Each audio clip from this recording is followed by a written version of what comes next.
Please remember to like and subscribe for more fanfics. Enjoy. Coil by Allegory Fort Hatred. This is Book 2 of Magic and Mystery. All rights go to Allegory for Hatred. I do not own this story. Chapter 25. Dazai vs. Pansy. They found Pomfrey's petrified body the next morning. Dazai got away with it, of course. He'd left no evidence behind, slaved over a puddle of blood for a whole hour, smelling like bleach, and had scampered out of the infirmary well before dawn. By breakfast, when her body was discovered, Dazai had carefully feigned surprise. He hadn't eaten breakfast and had acted too sick to try. Which isn't to say that Dazai escaped suspicion. No, that ship had sailed several months ago when the Daily Prophet decided to start calling him a demon. But there was nothing specific pointing his way, in the end. Dazai smilingly avoided punishment, which made for something of a perfect conclusion, really. Still, it was only a matter of minutes before the remaining students of Hogwarts started sending him glances and glares. And only an hour after that, Tracy was the first of many to outright suggest she wished Dazai was dead. Well, too bad. Dazai wanted that too. They'd have to bring it up with Mori, and that was a losing battle if Dazai ever saw one. Dazai thought about this now, leaning back as far as his office chair would allow. It protested his weight with a creak. Dazai paid it no heed. He was focused only on the newspaper spread out in his hands. The demon student strikes again. Is Dumbledore to blame? This paper had arrived via a fat and friendly brown-feathered owl just that morning. It had flown off without waiting for response shortly after Dazai cut the package from its leg. Tom's letter had arrived just in time to give Dazai something to think about, the public's reaction to the petrification of Poppy. The article had started off like all the rest, dismissive of the truth in favor of fear-mongering. Dazai is the devil, the magical community is on the brink, blah blah blah. The interesting part came about halfway through. During a press conference yesterday, the newly instated ministry branch, the Department of Education, suggested the replacement of Albus Dumbledore as Hogwarts headmaster, Rita Skeeter had written. Dazai threw aside the paper with a sigh.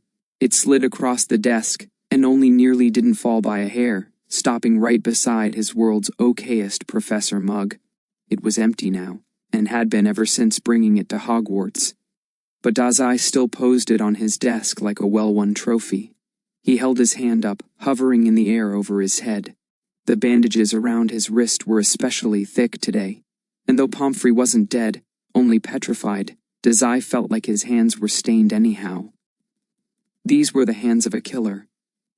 The tendons pulled and snapped when he wiggled his fingers, and it felt somehow different than when he'd killed Quirrell last year.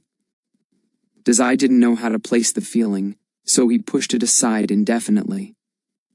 There were several other interesting lines in this latest Daily Prophet article, including his and Snape's rumored kinship and a certain feral dragon. But the news about Madame Pomfrey had by and large swamped them out. That, and Doe's call to action, fire Albus Dumbledore. That was fine. Dazai's hands were out of that mess. His more pressing problem was McGonagall. Dazai's eyes narrowed as he stared up at his hand. It blurred when he didn't blink, and a lack of depth perception made it hard to tell where the bandages stopped and the skin began. The day after Pomfrey was discovered, McGonagall had pulled him aside to talk. Dazai had briefly worried the idea that she knew, somehow, that he was responsible. That no amount of subterfuge or lie could hide the truth from a magical school. But luckily, that hadn't been the case.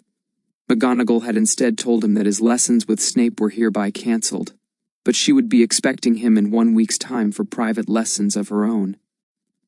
She'd said all this with pressed lips and a discerning eye, and Dazai was not blind to the fact that she knew about the Port Mafia. But whatever she was thinking, was seeing in him now, McGonagall did not say. But 1 week until lessons meant 1 week of safety before McGonagall decided what to do about his being a mafioso. Great. Dazai had 1 week to convince her to keep her mouth shut. Unfortunately, that little petrification trick of his would only work once. Once someone realized it was only Dazai's enemies that got petrified. Dazai dropped his hand to his lap. He'd figure something out. He always did. Snape was also a problem. Though less of one, Dazai thought. Because for all Snape could be pushy, Dazai had the man fairly under control. He fell for easy lies, and seemed at all times willing to side with Dazai's innocence. Dazai would figure something out for Snape eventually. But for now, playing his usual cards was best. Still, the whole thing was needlessly exhausting. No sooner did Dazai slump forward in his chair, did the office door suddenly burst open. Draco stormed across the room. He slammed his hands on the desk. The resulting bang finally sent Dazai's newspaper tumbling to the ground. Blaze, a few feet behind Draco, shut the door and ambled after him. "Good evening, you two," Dazai said.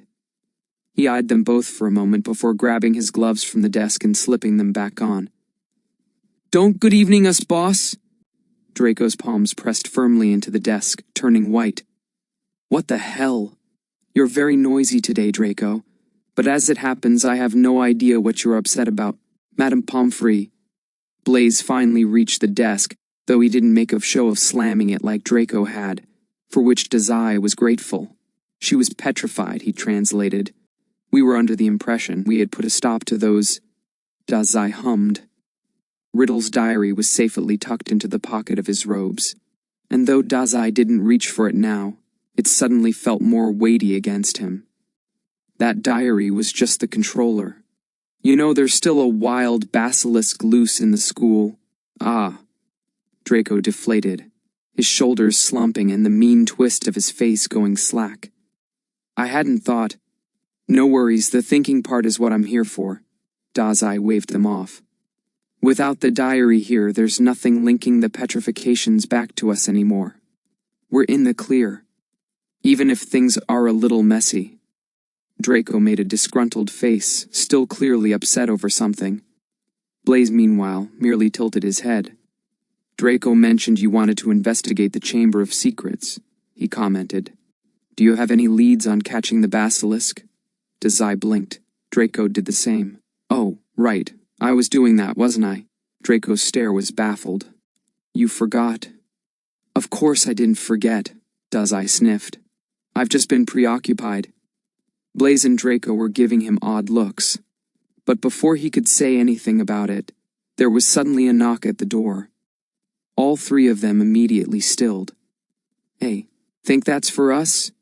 Dazai chirped. Draco shot him a wide-eyed look. "No one in the gang usually knocks," Blaze pointed out, and Draco nodded a wary agreement. They knocked again. Dazai got to his feet. He walked across the room towards the door, very aware of Draco and Blaze's eyes on his back. "Hold up," Draco said, hurrying after him. "It could be a professor." Dazai considered that for a few seconds. Then he shook his head. "Let's find out. Then shall we—" "What, Dazai?" Draco sputtered at his back. He snorted. "I'm joking. There's only one other person who knows about this place, and I'll bet she's here for the same reason you two are." Saying this, Dazai swung the door wide open. Ginny Weasley blinked several times at the suddenly open door. She had some kind of paper in her hands, and had been reading over it when Dazai greeted her. Upon realizing she was no longer alone, she hastily crumpled it up and stuffed it into the inside pocket of her robe. "Dazai, we need to talk." Dazai shot Draco and Blaze a significant look. "I told you so."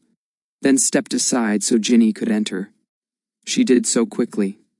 He shut the door soon after, glancing around the hallway to make sure they didn't have any eavesdroppers. It was empty, mercifully. Ginny hadn't been spotted entering their secret office. "Oh, Blaze, Draco, you're here too," Ginny was saying. She was hovering awkwardly by the wall, and hadn't stepped any further in from there.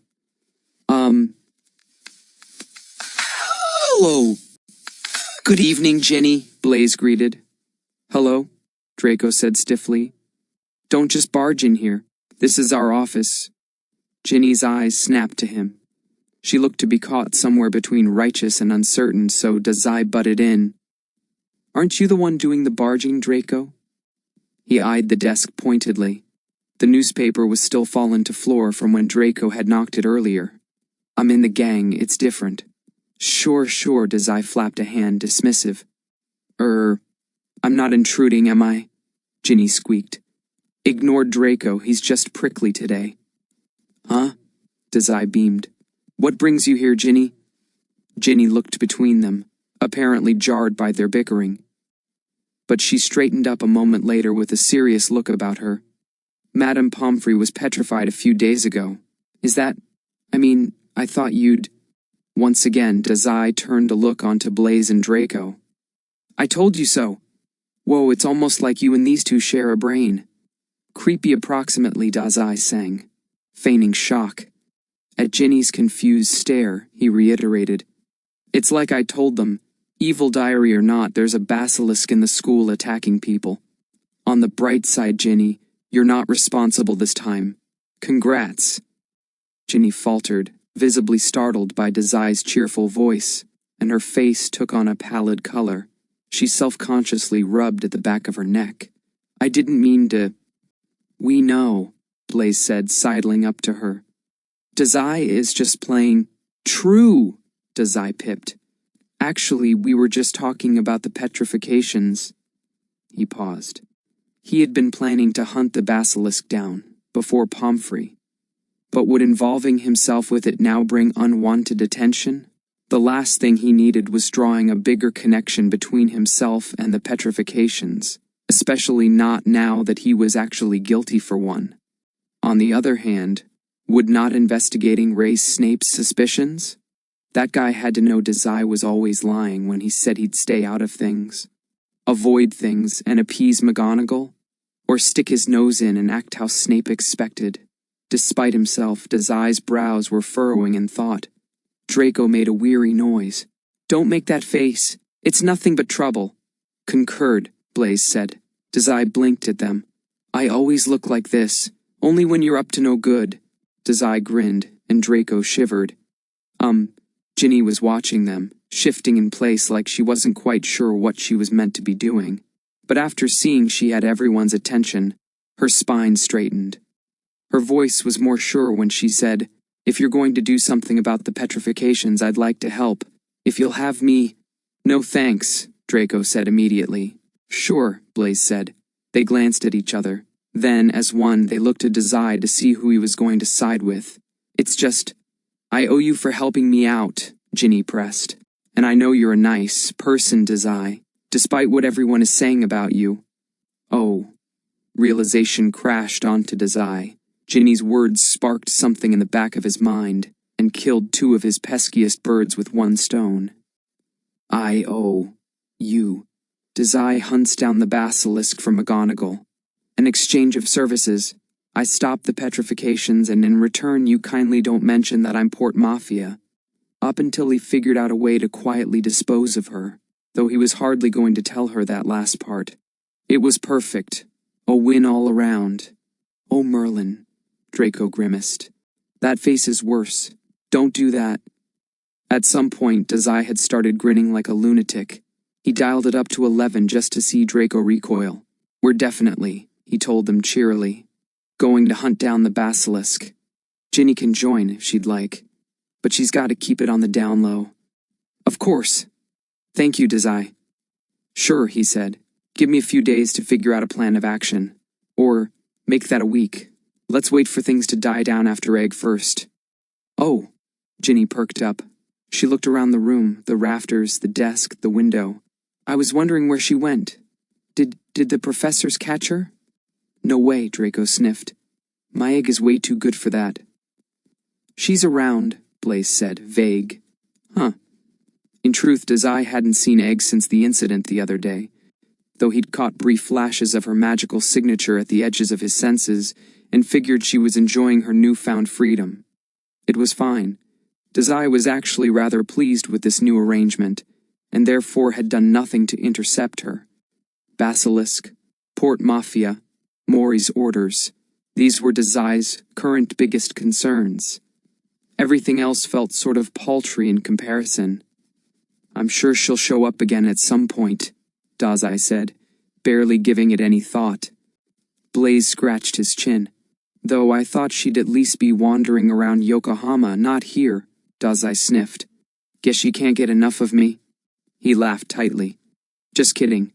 Dragons are drawn to concentrated magic, right? She probably came back 'cause she was hungry, but she brought you mail. Didn't she? Ginny asked. That too. Ginny eyed him, clearly skeptical. And though Draco was making a similar face, neither of them commented on Dazai's evasive answer. Dazai was glad for it, seeing as he was hardly going to tell them what Mori had sent. Eliminate Poppy Pomfrey. Yeah, he wasn't going to be saying that out loud anytime soon. We're all on the same page then? Dazai asked, looking to each of them for only a brief second before summarily deciding. Great. I have some research to get done then. I'll grab all of you once I'm finished. Wait, Ginny suddenly squeaked. Dazai lifted a brow at her. Don't do that. If you're going to the library, you'll be passing by the Great Hall. Dazai blinked. Will I? Yes. Dazai nodded several times, as if he already knew that. He did not. Blaze frowned. What's wrong with the Great Hall? Draco shot them both bewildered looks. Are you joking? Professor Lockhart's club is today. His... What? Blaze asked. Merlin. You two share one brain cell, honestly. Blaze shrugged, indifferent. And Dazai beamed. Blaze is the only one here with brain cell sharing privileges. Draco is just jealous, Draco scoffed. You're insane, he said plainly. When Ginny smothered a giggle beneath her hand, he puffed up proudly. Professor Lockhart is hosting his dueling club today. You two seriously haven't seen all the posters he put up? Dazai and Blaze both shook their heads. How? They're absolutely everywhere. Ginny nodded, emphatic. She reached into her cloak and pulled out the piece of paper Dazai had seen her reading over earlier. She held it out for him and Blaze to inspect. I've been busy with... Dazai trailed off, making an incredibly vague gesture with one hand. With his free hand he grabbed the paper, a poster, probably torn off a wall if the glue marks on the back were any indication. It was garishly colored and boasted bold, capital text. An eye-catcher for sure. Blaze peered over his shoulder. And I don't care. Ah, classic Blaze, and classic Dazai. What kind of answer is that? Dazai ignored him. Instead, he read Lockhart's poster. Dueling Club was the title. Then, learn self-defense with Gilderoy Lockhart. Never be scared of demons again. Defeat your enemies. Gilderoy Lockhart. He wrote his name twice. Dazai commented with a grimace. Never mind that. Draco crossed his arms. It's barely even a dueling club as far as I can tell. I've been hounding my father to get one of those started at Hogwarts since first year. But this is more like Lockhart is training our classmates on how to beat you up. Yeah, I picked up on that too, Dazai said. He skimmed the paper once more. Sure enough, that was today's date, and a time only about 30 minutes past. He handed it to Blaze for the other boy to read. He's too inept to even kill me himself. That is not the takeaway here, Dazai. Dazai shrugged. Blaze, who was reading over the poster with a blank face, said, Ginny is right, Dazai. You should avoid this. You think? Dazai asked, genuine. Blaze nodded. It's not safe. And you don't need any more bad press, Draco added. Can you imagine? If Professor Lockhart sees you anywhere near the Great Hall today, he'll never shut up about it. Well, that much is true. Blaze frowned and finally looked up from the poster. It still hung between his hands, folded and crumpled in an ugly way that didn't befit the otherwise colorful paper. He eyed Dazai. What? Dazai asked. His eyes narrowed, and Dazai's spine straightened under the scrutiny. Blaze was giving him one of those looks again. He didn't like that whatsoever. Last time Blaze had looked at him like that, it had been followed up by an awful lecture about trust and emotions and yuck. What? He asked again, more urgently this time. Why did I hear a but in there? Blaze eventually said. Draco whirled on him as well. Don't tell me you want to crash Professor Lockhart's dueling club. You two have no faith in me, Dazai protested. He puffed out his cheeks childishly, and Draco rolled his eyes. Blaze only continued to stare. Ginny looked wildly between them. What's going on? Blaze finally tore his burning stare off of Dazai to tell Ginny, once you've known Dazai for a while, it's easy to tell when he's planning something stupid. Here, he looked back to Dazai. You want to go to the dueling club? Dazai threw his hands up, feigning shock. Whoa, you caught me. Are you suicidal? Everyone there is learning how to attack you. Draco spat. Dazai smiled sunnily. Yeah, it sounds fun, Ginny choked. That dreadful emotion in Blaze's eyes darkened. Dazai quickly pivoted. Anyway, won't Lockhart be sad if his villain doesn't make an appearance? Imagine all of his fans when this chapter of his stupid book doesn't write itself. All those teary-eyed prepubescent brats will be my fault. Since when do you care what that guy is feeling? Since he started a murder Dazai club, I think. Mori's voice echoed in his head, as did a dizzying feeling like he was dancing the waltz.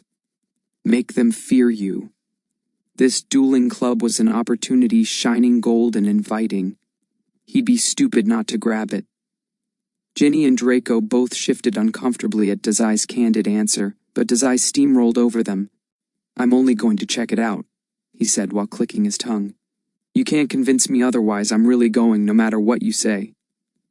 Blaze lifted a brow. What happened to waiting for things to die down? He asked, not so subtly prodding Dazai in the side with an elbow. That's different, Dazai told him. He couldn't tell them that Mori had all but asked him to make trouble, or that the egg fiasco had caught him completely off guard, and he was only trying to take back a little ground of his own. At the series of blank looks he was receiving, Dazai eventually explained, Lockhart and I have some kind of hero-villain dynamic. I ought to make a grand entrance for him at some point. They all gave him weird looks. Blaze is the blankest and therefore most concerning of the lot.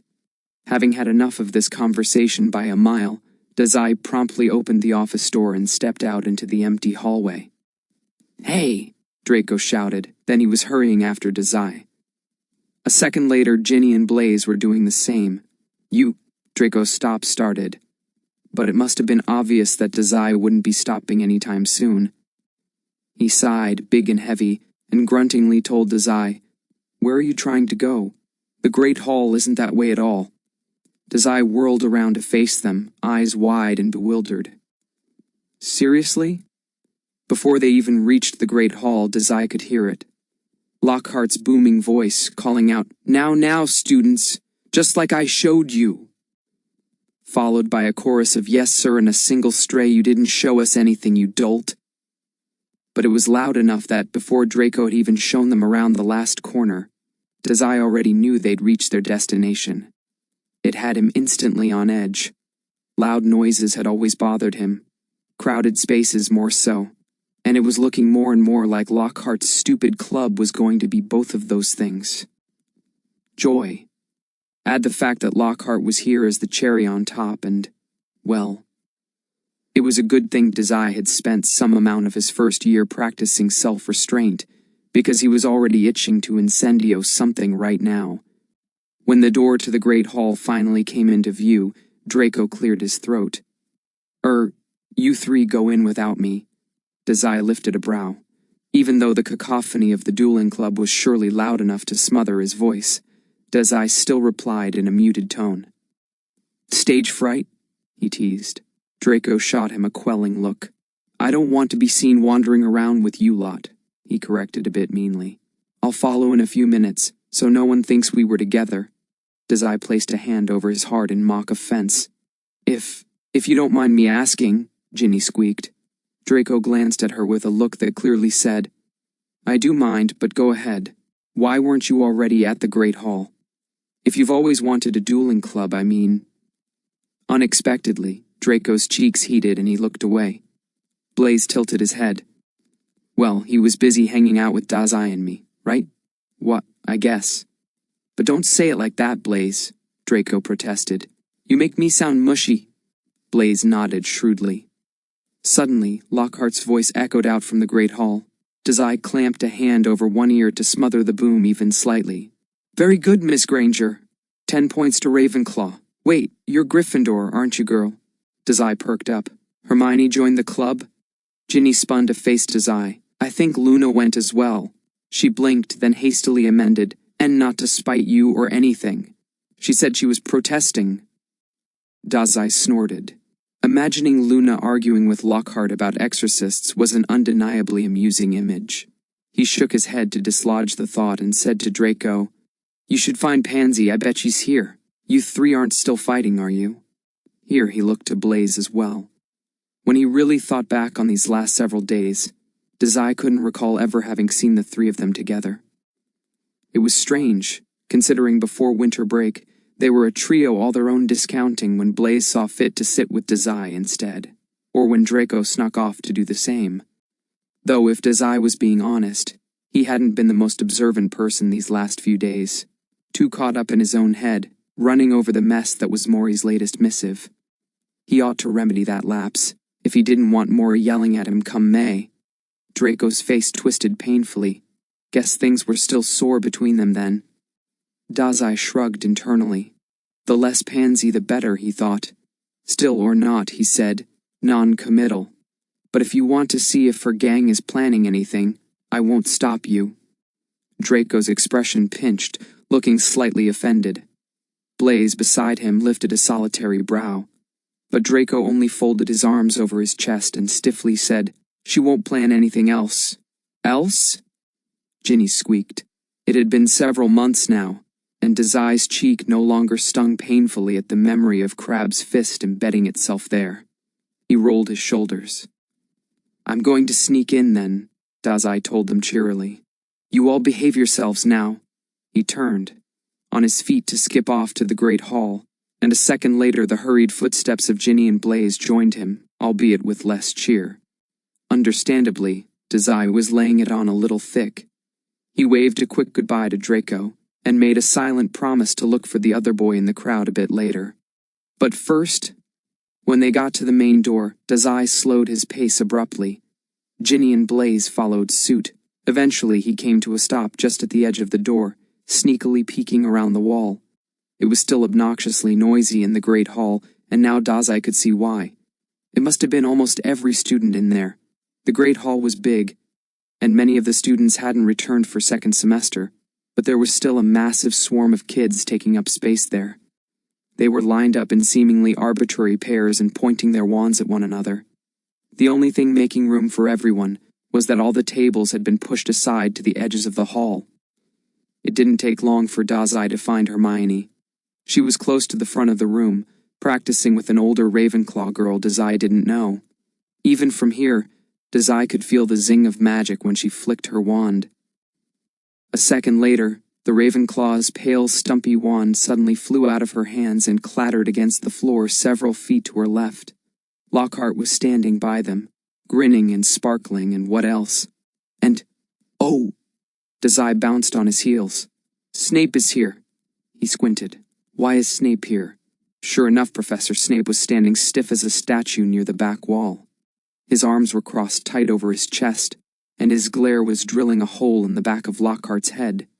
If Dazai didn't know any better, he might think Snape was a mafioso himself, with that kind of malicious aura. "Supervising lessons?" Ginny guessed. She was on the tips of her toes trying to peek around Dazai without leaving her cover behind him.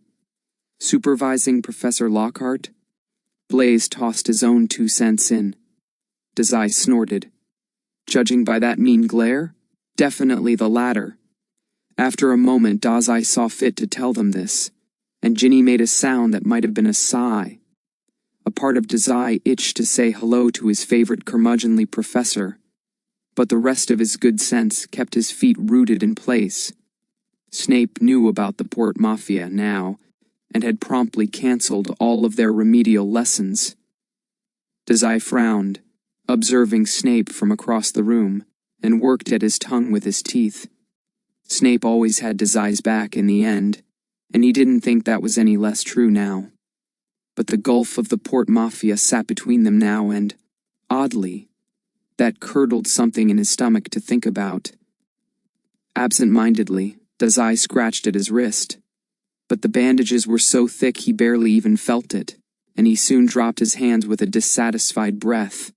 The cuts underneath were healed over by now and no longer bled when agitated, but they itched like nothing else. a quiet nagging always at the corner of his thoughts. He couldn't scratch them, though, or risk opening them up again. Dazai. He blinked out of his thoughts to glance at Blaze. What are you thinking? He asked, paused, then asked instead. Are you okay? Dazai's nose scrunched up. I'm trying to figure out what spell that is, he lied. Blaze made a face that said nothing at all. Then he opened his mouth to say, Expelliarmus. The disarming charm a new voice interrupted. Dazai recoiled. He nearly fell into the great hall, if it weren't for Blaze's quick hands pulling him upright. Ginny shrilled and jumped about a half-foot into the air. Percy Weasley eyed them coolly from across the hall. His gaze lingered on Dazai for a few long seconds before moving to Blaze and Ginny. Percy had one hand on his hip, and he wore a closed-off, contemplative expression. He lifted the other hand in a pacifying jejuttre. Apologies, he said, sincere, and took several steps forward until he was no longer a looming figure at the end of the corridor. I didn't mean to startle you all. Are you okay? Percy. Ginny yipped. You scared me. Don't creep around like that. He smiled Smally fondly. As I said, my apologies. Ginny pouted. Though, Percy said. Once again that pensive expression was back on his face when he looked to Dazai and Blaze. You should expect to be startled, sneaking around like you are. What are you doing? Miraculously, everyone turned their eyes onto Dazai to answer. He grinned and took a purposeful step out of the great hall's line of sight just in case. Joining Lockhart's dueling club, Dazai told him. This was mostly true, but Percy still made a face like he didn't believe it. Dazai propped both hands up on his hips. What about you? Shouldn't Percy be in there, learning how to Expelliarmus children? Percy grimaced, his eyes flicking off to the side for a brief, uncomfortable moment.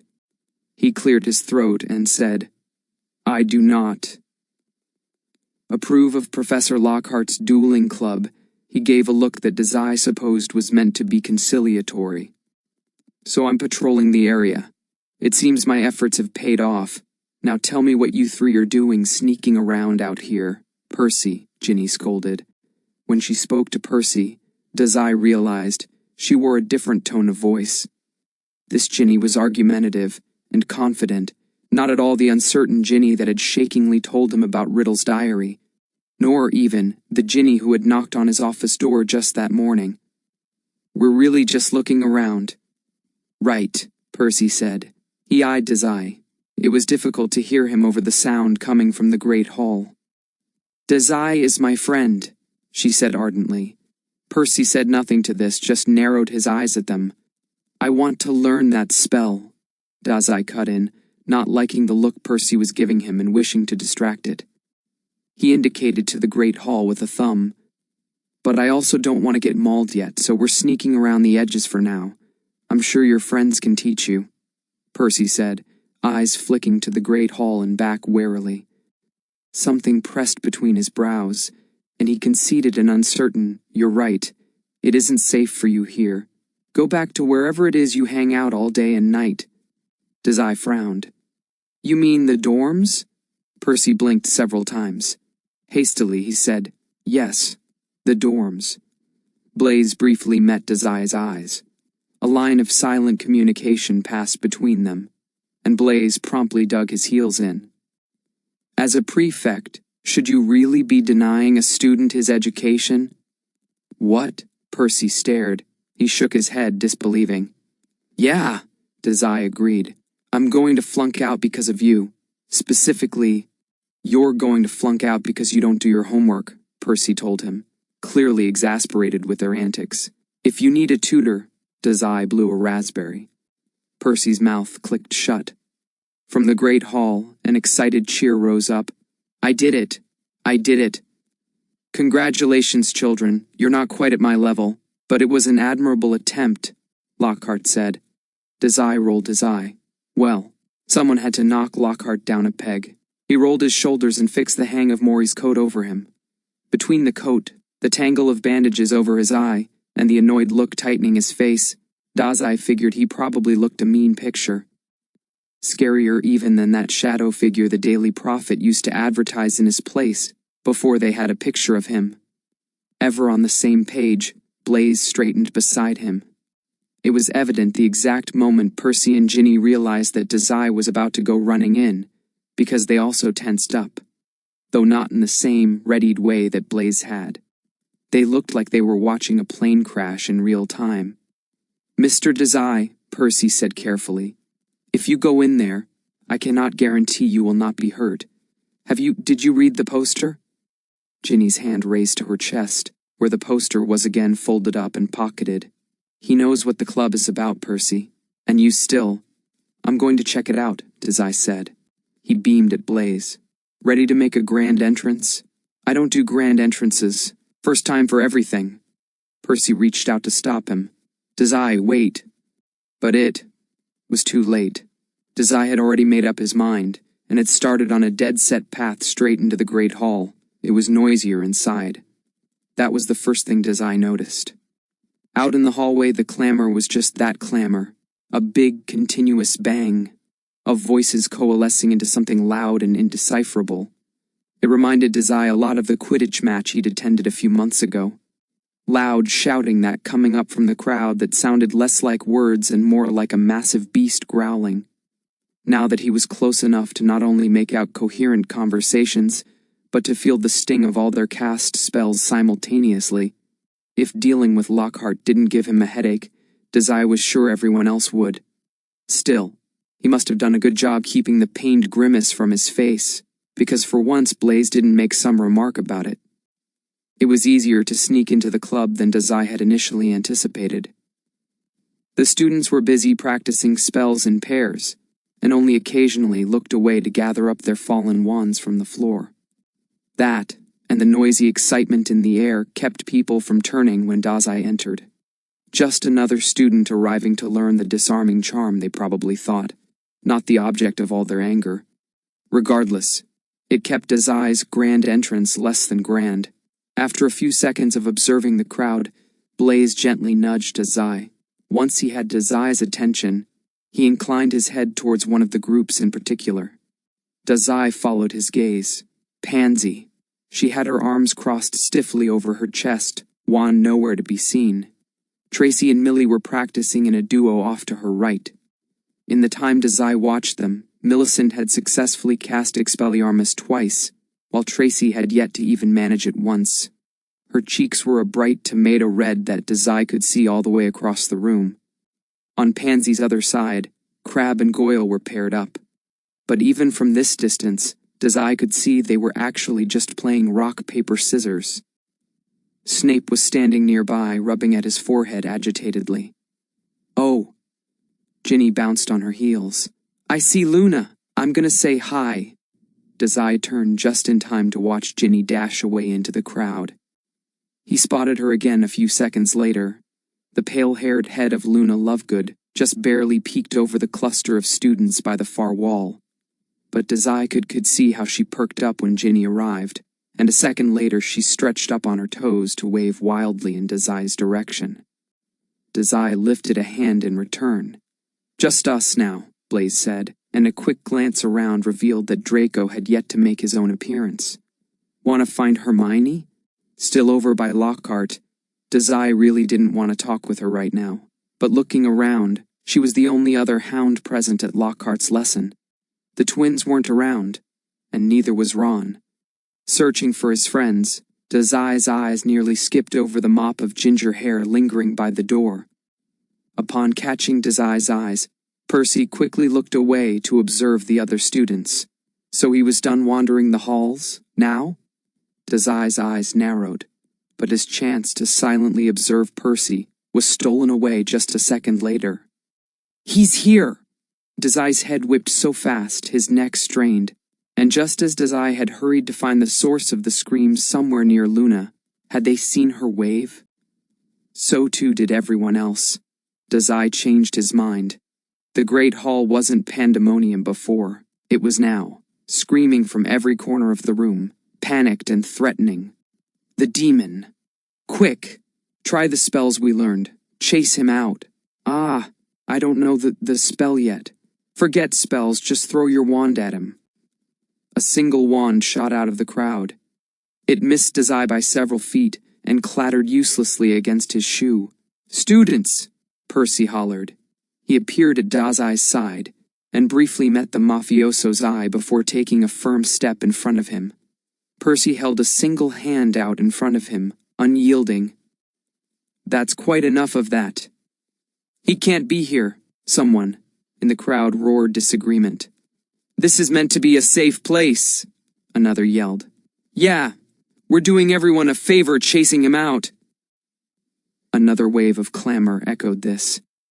"He is a student," Percy growled, "just as you all are. And if I see you attacking him one more time, oh, come on, everyone knows he's guilty of everything. It's only because he's Professor Snape's son that he's even still alive.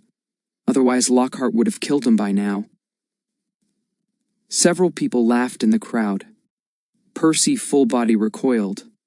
Beside him, Blaise suddenly grabbed Dazai's hand and pulled. Dazai couldn't take his eyes off the swarm of angry students, the threats all around. After a few attempts, Blaise stopped trying to pull him into the hall, and instead only held Dazai's hand in silent support. Then, "That is enough." The entire great hall went dead silent. Snape stormed through the crowd. He parted it with every stomping step, with every glare. The malice in his expression was doubled what it had been earlier. His brows at a sharp, angry angle, his lips so curled Dazai could see bared teeth. And the fire in his eyes, Dazai didn't shiver. He had seen worse. But he saw, around the entire room, everyone take in a collective breath. A beast had just woken in the depths of Snape's eyes. "Sir," Percy said with a measured voice. Snape's eyes snapped to him, and Percy's back straightened painfully straight. But he drew his shoulders in a second later. A stone wall. The hush of the great hall only made his next words feel all the more significant. "Sir, I believe this club to be unsafe as it is now. Any club that exists solely to antagonize a student is not permitted at Hogwarts on the basis of harassment." Snape stared at Percy for a long moment, his expression unreadable except for the burning anger. Percy cleared his throat and continued, At least let me escort Mr. Dazai away." Another moment passed, a quiet murmur amongst the students. Snape's eyes flicked to Dazai. He was still half-ducked behind Percy, but when their eyes met, something strange shifted on Snape's face. He looked away very quickly. To Percy, he said, "Get him out of here." "What? I knew it. He is Dazai's dad." Snape whirled on the crowd. "Practice your spells quietly or I expel all of you." Several people shrieked, Hermione's the shrillest amongst them. Percy watched the crowd for another long moment. It was evident that no one would be resuming their club until Dazai left. Despite Snape's command, everyone was still standing together, glaring daggers his way. Dazai stared right back, nonplussed. Blaise gave him a little tug. "This was a bad idea," Blaise whispered in his ear. "Let's go." "What?" Dazai blinked, brows furrowing harshly. "I can't leave now." Percy spun around to face them. He placed a hand on one shoulder each, Blaise and Dazai, and didn't pull off even when Dazai made a disgruntled face. "You can, and you will." Dazai ignored him. He wrenched his shoulder back until Percy was no longer corraling him. "Everyone will get too cocky if I just run away," he said. "The Port Mafia is not a bunch of good-for-nothing cowards. Not for the first time this school year. That rule was going to land Dazai in a world of trouble. But there was no backing down from a challenge. And anyway, wasn't this the kind of hysteric fear Mori wanted? It was only up to Dazai now to weather the blow. "Get to—" Percy stared at him, wide-eyed as if trying to translate Dazai's meaning. He shook himself. "Forget it. You will leave now, here." He again placed a hand on Dazai's shoulder. His grip was tighter this time and clearly meant to say, "You will do as I say."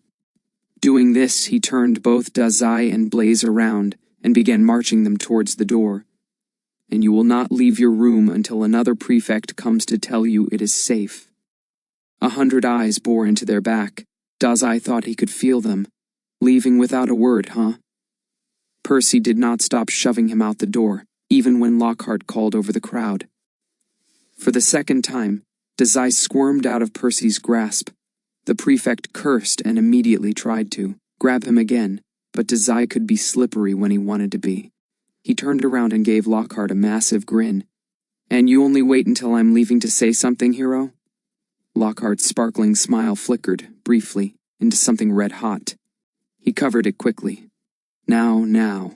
Severus here seemed to have everything under control. "God forbid you have to actually do something for once, sir," Dazai said. Again, another paper-thin crack in Lockhart's otherwise perfect facade splintered.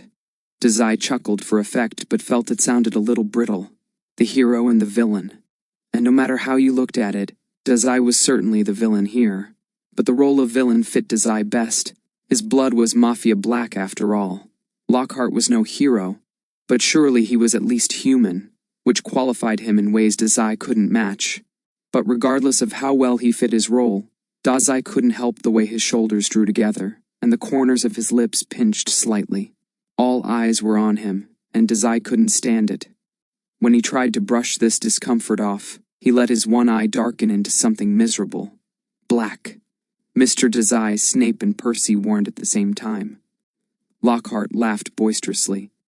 Dazai might have flinched if he weren't steeling himself up like a traitor in the torture rooms down below Port Mafia headquarters. Lockhart, unflappable in this regard, gestured for Dazai to come to him.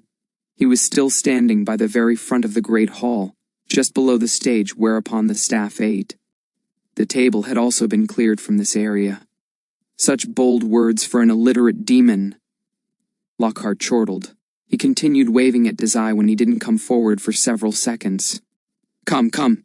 If the beast invites itself to our training grounds, surely it comes expecting a fight." Dazai stared. Then, he took a step forward.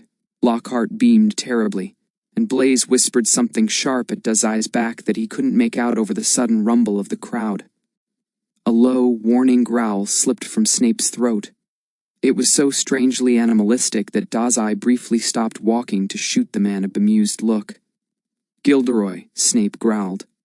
"You cannot fight a child." Lockhart scoffed. "I am about to commit an act of great heroism for the people, Severus." "Bah, just consider this a practice round. Will that satisfy you? You don't want to train him, you want to hurt him," Snape snapped. Lockhart's eyes nervously flashed in Snape's direction, but he was all show a second later. He grinned imploringly to all his fans. "Listen to the voices of our students, Severus. They're all just begging me to save them. Isn't that right, children?" It was silent for a moment.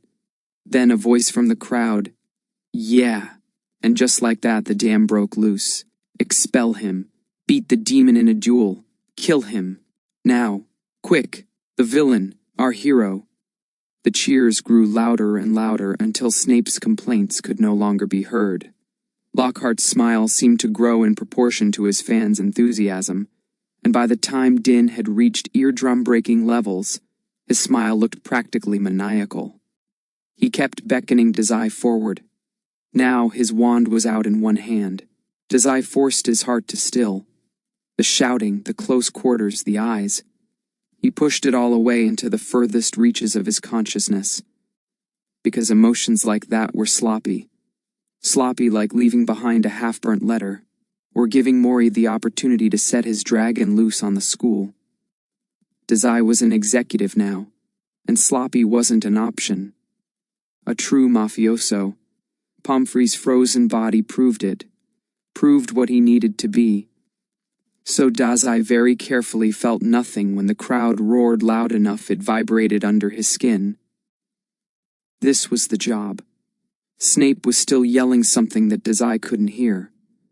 At some point, he had begun stomping after Dazai towards the main stage, but not before Dazai came to a stop just before Lockhart.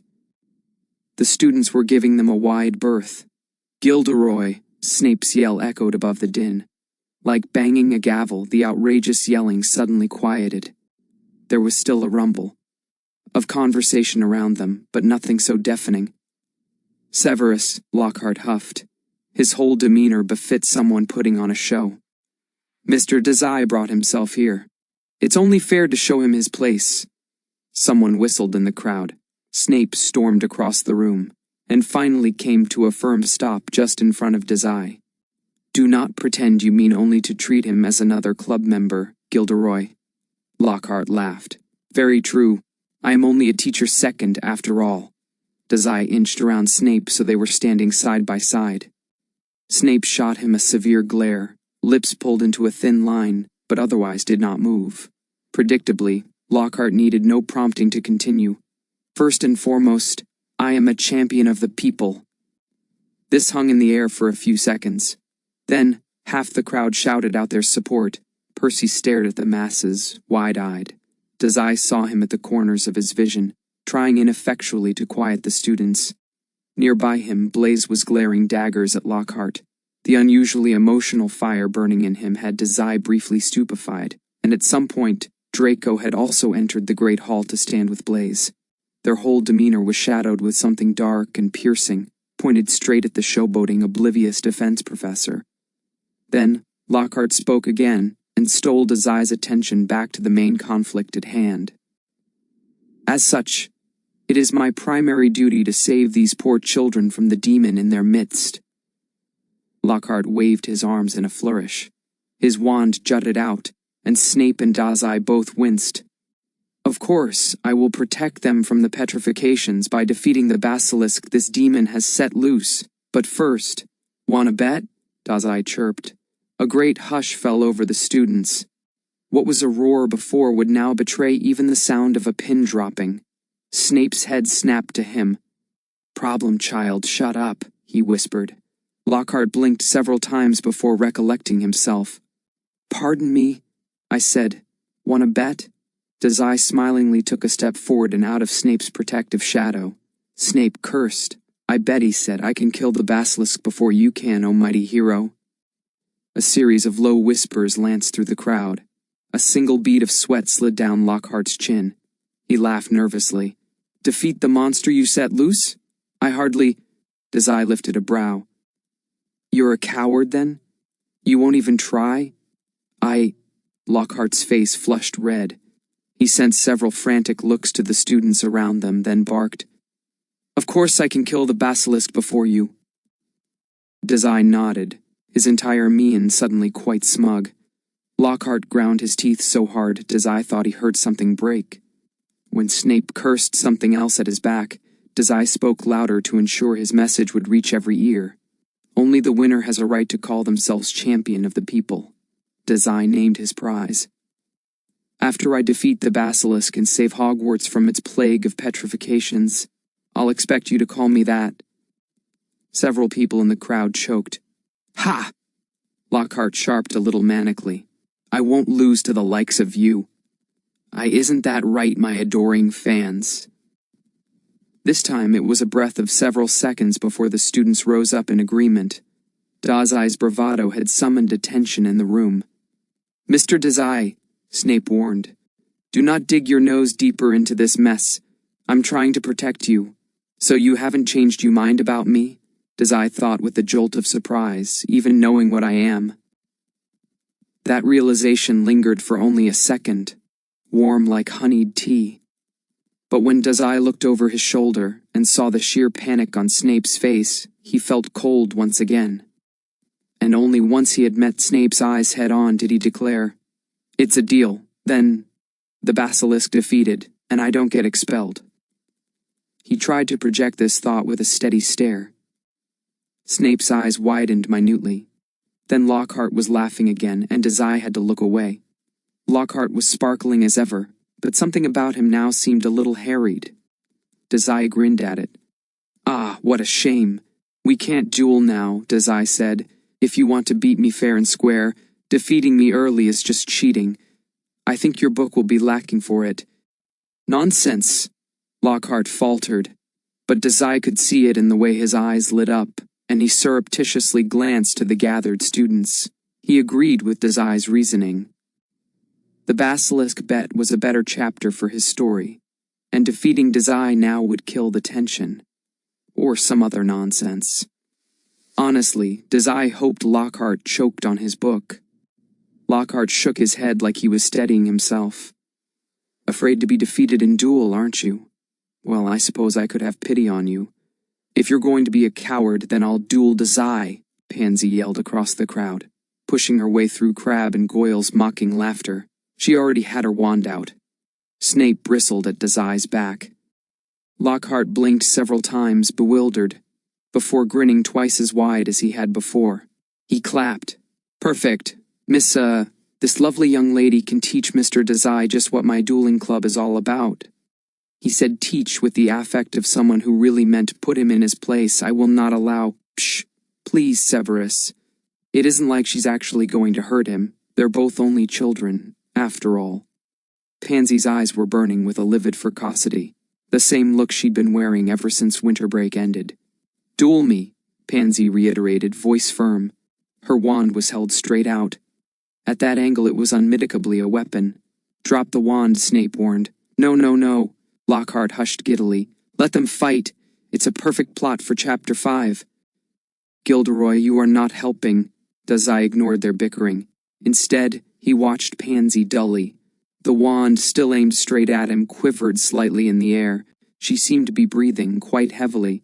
But Dazai could tell it wasn't fear shaking her hand, only anger and desperation. He told her, I've said this before, but I'll say it again. Pansy, I don't care enough about you to want to draw your wand. Every word was emphasized with a stab of her wand in the air. Waving it around like that is bound to get someone hurt, Snape had told him several months ago. Dazai grit his teeth. Guess someone was getting hurt then. He mustered up some charm for show, then said, There's never any convincing you, Pansy. Convince me with a duel, she spat. Dazai nodded dourly. When he withdrew his wand from his coat, Snape sucked in a breath. Problem child, put your wand away. Both of you. Dazai blew him off.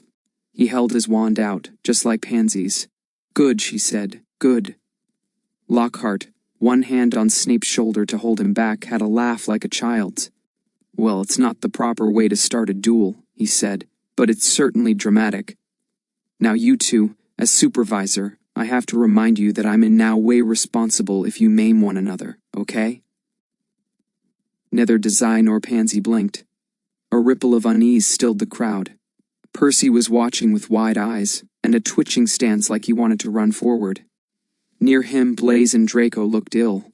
Then, without further ado, Lockhart paused. Let the duel begin.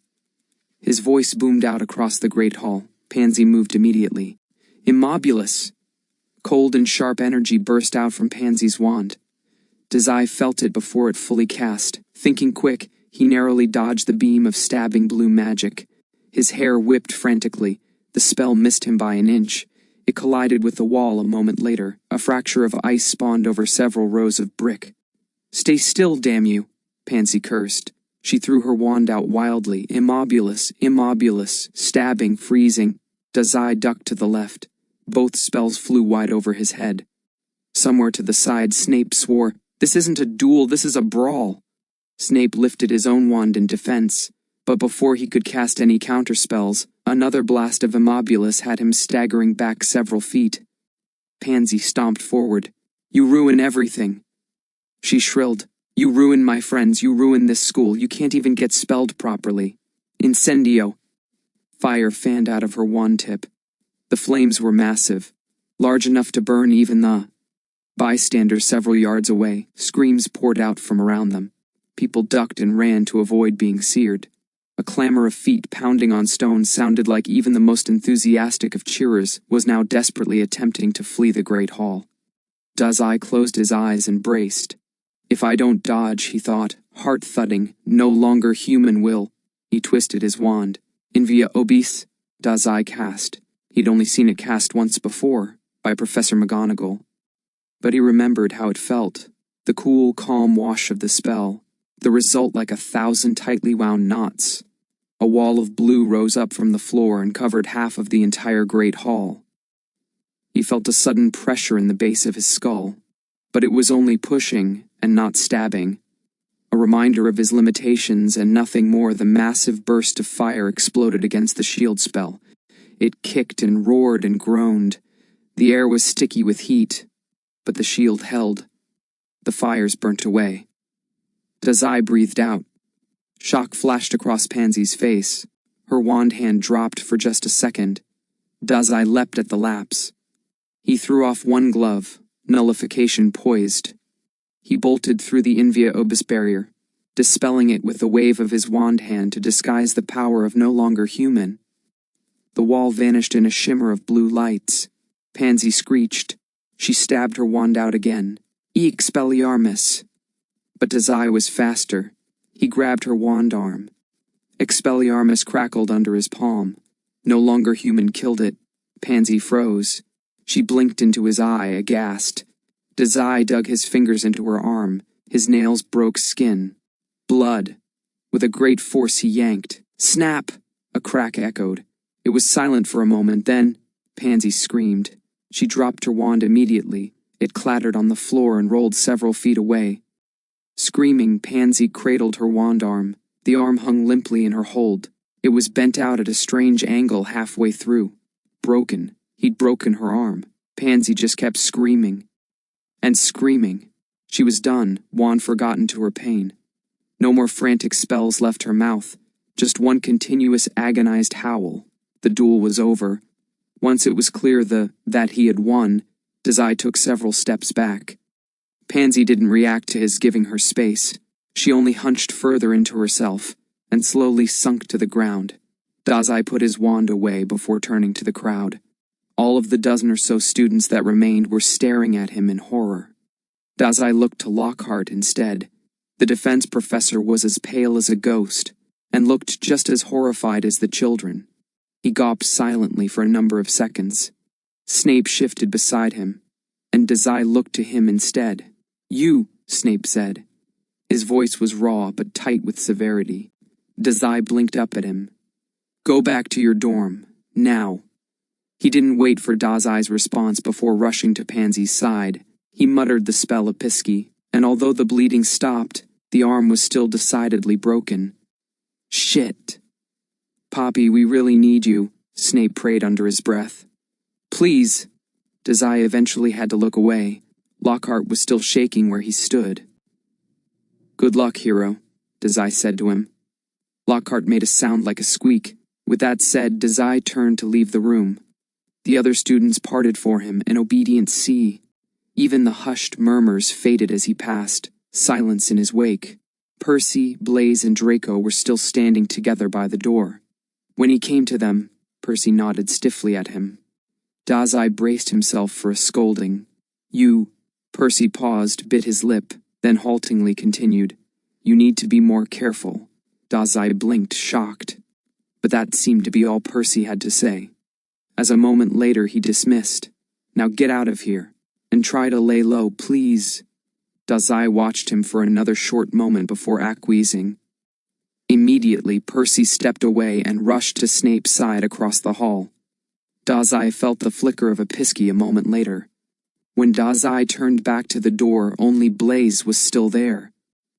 Draco was no longer at his side, and had evidently left the great hall without a word. Hey, Dazai greeted. Blaise looked him straight on. His frowning demeanor no different from its usual, but there was something strange lingering in his eyes. He glanced over Dazai's shoulder to where Pansy was bent over herself, howling, howling, howling. Dazai's brows pinched. I've had my fun, he told Blaise. Let's get out of here. Blaise met his eye. Then, ever so slowly, he shook his head. No. I'm going to stay with Pansy, he said. Passive, as if these words were the same as any other. You go on without me, Dazai. Without another word, Blaise stepped past Dazai and into the fray. Across the room, Dazai couldn't make out what Blaise said to Pansy. But when he kneeled down beside her, Pansy let out a shrieking sob. Dazai stared, something constricted in his stomach. But everyone was afraid of the demon student, and Mori's plan continued to be an uncontended success, so Dazai supposed what he was feeling must be relief. Chapter 26. It was several days when he next saw Pansy face to face, but it looked like she hadn't slept in months. Pansy's eyes were drawn and sad, underlined by dark bags. She seemed to always be frowning. And although Dazai could say with certainty that she had never really smiled at him in the first place, there was no denying that something about her had changed. A weary blanket had settled over her, making her entire being seem limp and dreary. Even her cloak was wrinkled. All week, Dazai had spied her slumped over in her seats and not taking notes. Though Dazai supposed note-taking would be difficult for Pansy, seeing his dominant arm was wrapped up in a sling.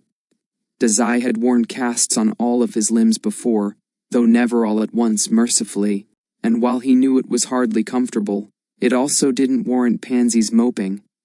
Dazai thought this, now, watching her from across Great Hall.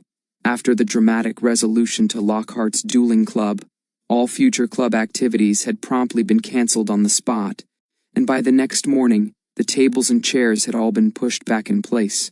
Like nothing ever happened, even Pansy's ice spell had melted from the wall, completely clean, back to normal, status quo. Daily life had subdued into the usual grind of classes and slander that Dazai had grown used to at the start of his second year. People continued to give him a wide berth. The Daily Prophet continued to speculate. But an unmistakable tension had come over the entire school. The teachers and students alike all sensed it, and moved from class to class with the wariness of a prey animal waiting for something to strike. Dazai felt it too, despite, ostensibly, being the predator in question himself. Evidently sensing eyes on her, Pansy sluggishly lifted her head. She met Dazai's gaze over the other tables and blinked once. Dazai did the same. Last time they met eyes like this, Pansy had looked ready to kill him. This time, Pansy pursed her lips and stared at him through hard eyes. The emotion behind her expression was indescribable. If he were anyone less, Dazai would have shivered to be the focus of such scrutiny. But he wasn't, so Dazai merely raised a brow. Ugh, Ron twitched beside him. Don't look like that. You're freaking me out. Dazai watched Pansy for a second longer, before turning his attention to Ron. Given recent events, Dazai had once again decided to forego the Slytherin table in exchange for the slightly more accommodating Gryffindor one. I'm just looking around, he pouted, and what do you mean it's freaking you out? This is how I always look. Ron stuffed a ham and cheese sandwich in his mouth. A stern look from Hermione had him, hastily chewing before continuing, like you're up to no good? Nah, it's creepy, Dazai huffed. Pansy was staring at me, he said. I'm only returning the favor. He glanced back to the Slytherin table. Once again, Pansy had her head pointed down to the table. Millie and Tracy kept shooting her concerned looks that went entirely ignored. Blaise was also sitting next to Pansy, but the two of them weren't speaking at all. Dazai wished Blaise had sat with him instead, but ever since the dueling club, Blaise had been hovering more and more over Pansy's sullen shoulder. Dazai sniffed. Well, Hermione said from his other side, you did break her arm. It's understandable she'd be upset with you. People get their arms broken all the time. It's hardly worth moping over. I guess, Hermione hesitated, but not at Hogwarts. With Madame Pomfrey petrified, there's no one here to heal her. Honestly, I didn't even know they had muggle things like arm slings on campus. Dazai hummed, acquiescing Hermione's point. About Madame Pomfrey, he said, and Hermione nodded for him to continue. What do you know about that? She blinked. Just as much as everyone else. Did you hear what Professor Lockhart said at the club, Dazai? What happened? Ron's question was muffled by the sandwich half-eaten in his mouth. Professor Lockhart mentioned a basilisk, she said conspiratorially. I did a little digging in the library yesterday about basilisks. They have a petrifying vision and can grow to be twice as large as the Great Hall. Ron choked. No way! And there's one here? She nodded. The way Professor Snape looked at him, I think the whole basilisk thing is supposed to be a secret. So, I did a little more looking around the library. And you'll never guess what. What? Dazai asked, leaning forward in his seat. The basilisk information he already knew, of course, but otherwise he'd been too preoccupied with Port Mafia business to really investigate further. And beyond that, he wasn't entirely sure where to look, though he had half a mind to sneak into the restricted section of the library and try his luck there. Perhaps Hermione had done just that. Thinking this, Dazai asked her, The tips of Hermione's ears pinked. Well, not exactly. She trailed off, looking away. Dazai leaned into a palm, smiling smugly. You totally did. She puffed out her cheeks and took a bite of her own cheese sandwich to keep from responding. I can't believe you didn't invite me, Dazai moaned.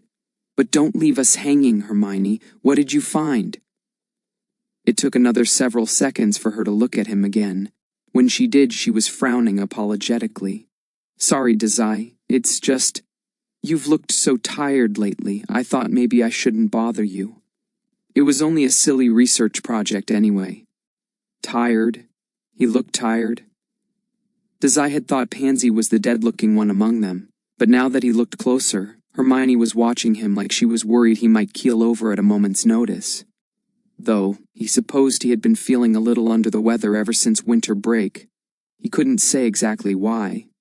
Maybe it was that Mori's coat felt a bit like a blanket always hung over him like it was lulling him to sleep. Or maybe it was that the coat was heavy enough to be pulling him into the depths of the earth, never to be seen again. He ran a hand over his face to smooth out whatever exhaustion Hermione was seeing, regardless. Judging by her lifted brows, however, this was less than successful.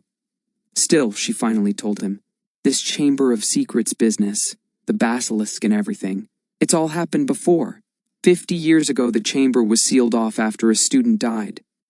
Well, the paper I read said an acromantula was responsible, but knowing what we know now, they must have been mistaken.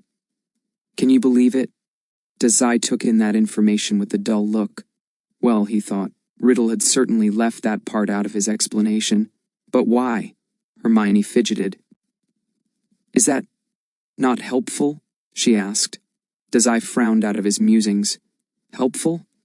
Well, you said you were going to hunt down the basilisk, didn't you?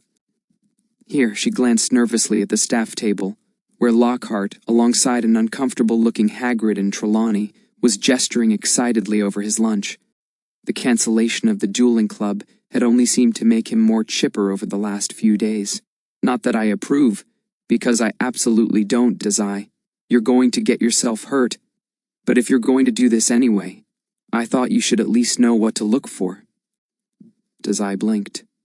For once, he wasn't really sure what to say, because that was helpful and nice, and she'd just done it, without him even having to ask. What kind of exchange was that?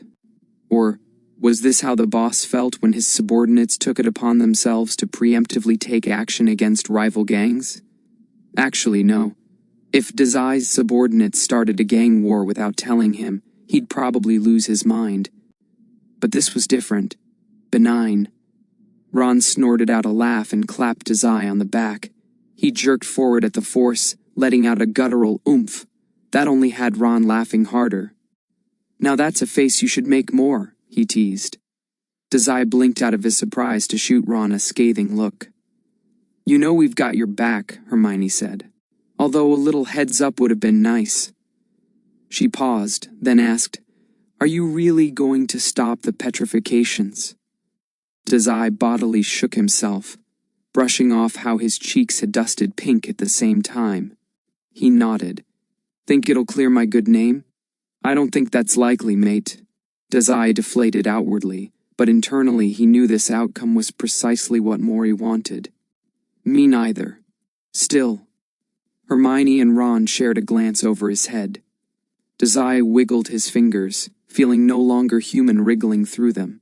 He hovered the tips of his nails over his wrist where an old cut was itchy with healing skin, but didn't scratch it. He glanced up to the staff table. About the basilisk, what exactly are you going to do about it? Ron asked. Expectedly, McGonagall wasn't here. It had officially been over a week since Egg's return and Pomfrey's petrification, which meant it was time for Dazai's first remedial lesson with the Transfiguration professor. Dazai thought she was probably already in her classroom, preparing for him. If he wanted to get there anywhere near on time, he should start on his way now. Otherwise, by the time he finally caved and asked a painting for directions, the lesson would already have ended. That, and it gave him time to talk with Riddle. Hermione and Ron both followed his gaze. Dazai? He shook himself and smiled at them. "I have a plan, don't worry," he told them simply. Then, without any warning, he promptly stood up. They both startled at the sudden departure, and so did half the student body, which had apparently been privately watching him for the entirety of the lunch break. He grabbed a book bag from where it was sprawled carelessly across the tabletop. "Thanks for the info, Hermione. I'll see what I can do with it." Hermione moved like she too was going to stand up. "We can help." Dazai lifted a hand to stop her. "Maybe later. I've got a class to get to right now." He also had some more digging to do. Riddle must know something. But the diary was, supposedly, safely in Mori's hands right now. Somehow, revealing that he'd never let go of it felt like a betrayal. He couldn't say why. "Oh," Hermione pipped. "There he goes, sneaking around again," Ron said idly. He didn't sound offended, though, only that he was stating some obvious fact of nature. Hermione nudged him. "That's how I roll," Dazai told them cheerily, and Ron made an exasperated face. Dazai made a quick goodbye, and no one said anything of the uneaten meal on his plate when he hurried off. Navigating Hogwarts, as ever, was a nightmare at best, but Dazai was lucky to know where most of the secret passages in the school were, so it was only a matter of minutes before he was ducking into a hidden corridor between the Great Hall and one of the revolving staircases. He'd walked quickly through the halls to avoid being spotted by too many people, then faster still when he couldn't quite shake the feeling that he was being followed. But searching around only revealed students glaring at him, or running around corners the second he glanced their way. Damn, maybe he really was tired. With the secret stone door shut behind him, Dazai was securely alone, and also about halfway to where he thought McGonagall's office was. Now he leaned against the wall and drew Riddle's diary from his coat pocket. From another pocket, he took out a self-inking and black-feathered quill. He flipped open to the first page. It was empty like always, his and Riddle's last conversation having erased itself days prior. Dazai pressed the nib of his quill to the paper. It bled out from the point of contact. He wrote in stiff, tiny letters, "What happened 50 years ago?" There was no response for a few seconds. In the meanwhile, Dazai squinted down at his own writing. It was difficult to read in the darkness, and more difficult still with one eye newly blindfolded. There weren't any overhead lights in this passage, only a faint glow from a crack in the stone. Outside, Dazai could scarcely hear the hustle and bustle of Hogwarts, though whether that was due to the lack of students currently attending, or some sort of muting charm, Dazai wasn't sure. Dazai turned his focus back to the diary when Riddle's loose script appeared under his own. It took a few moments of screwing up his eyes to make it out in the darkness.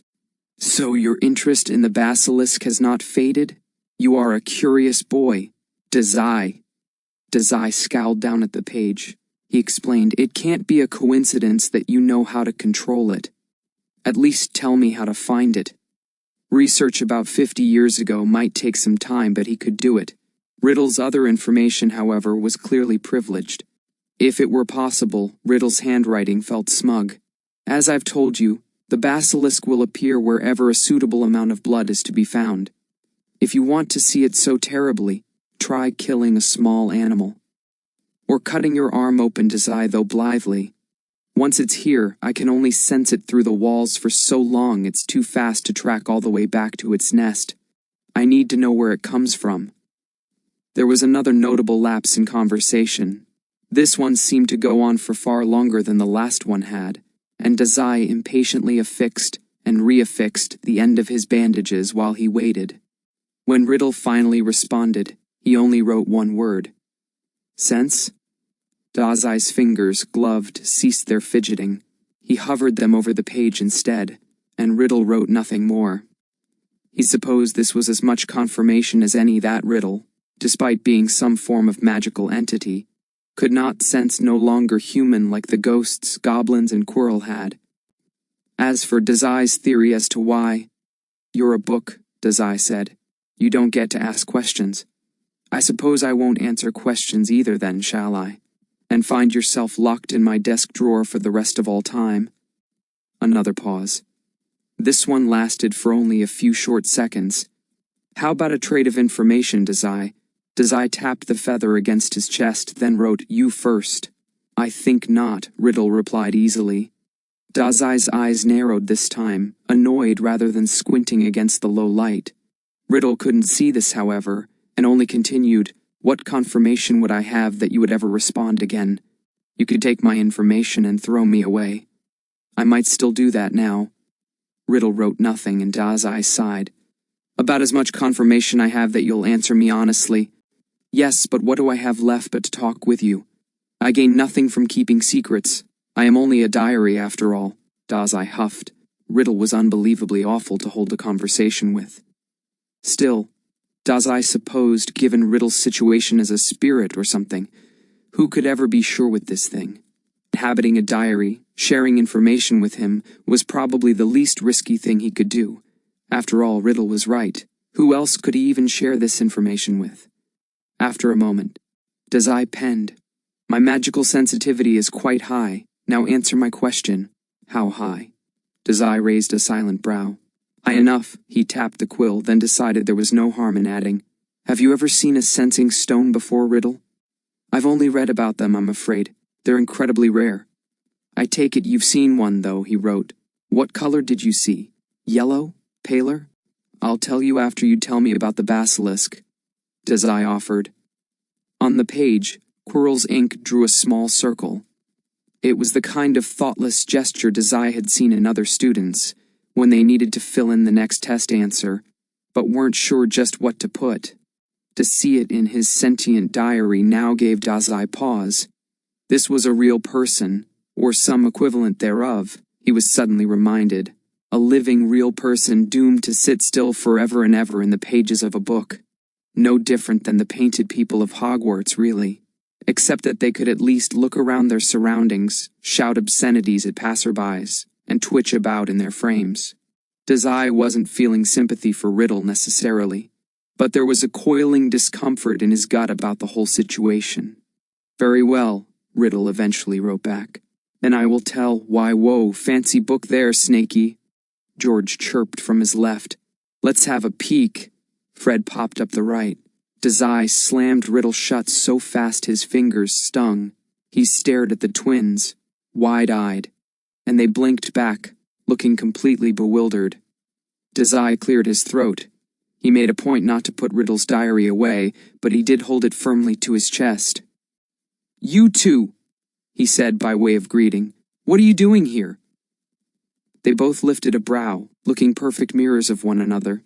"Sneaking around, the usual," they said, and dodging Perk. "That guy is all over the place these days," Dazai hummed. Actually, he'd been thinking the same thing about Percy. Then George made a so-so gesture with one hand and admitted, "Actually, we were sort of looking for you." Fred nodded. "There's, something we need to talk about." Both of their eyes kept skipping curiously between Dazai's face and the diary. Clearly, they wanted to ask. Dazai said before they could, "It's a little creepy you found me so fast." The twins laughed awkwardly. Then, as explanation, Fred withdrew the Marauder's map from his cloak. He made quick work of unrolling it and said magic passcode to make the ink appear. A second later, a scale image of the Hogwarts layout appeared on it. Dazai found his name, along with Fred and George's, easily. So they'd found him using this? It certainly wouldn't be the first time, though two things occurred to Dazai at once. The first, they had a guest, waiting just around the corner, outside the hidden passageway, was printed the name Percy Weasley. He was in the main hall, and thusly couldn't hear their conversation or see them. But he was here nonetheless. Was it coincidence that the Gryffindor prefect was loitering nearby, or something more? Dazai's intuition, and a series of strange events surrounding Percy, had Dazai believing it was more. His eyes narrowed at the name, and he would have dissected that particular concern more if it weren't for his second realization. This second realization was far more pressing. Dazai focused on that one. The Marauder's map showed the twins where everyone in the school was at all times, and they seemed to make a habit of always keeping it on them. Last week, Dazai had petrified Madame Pomfrey.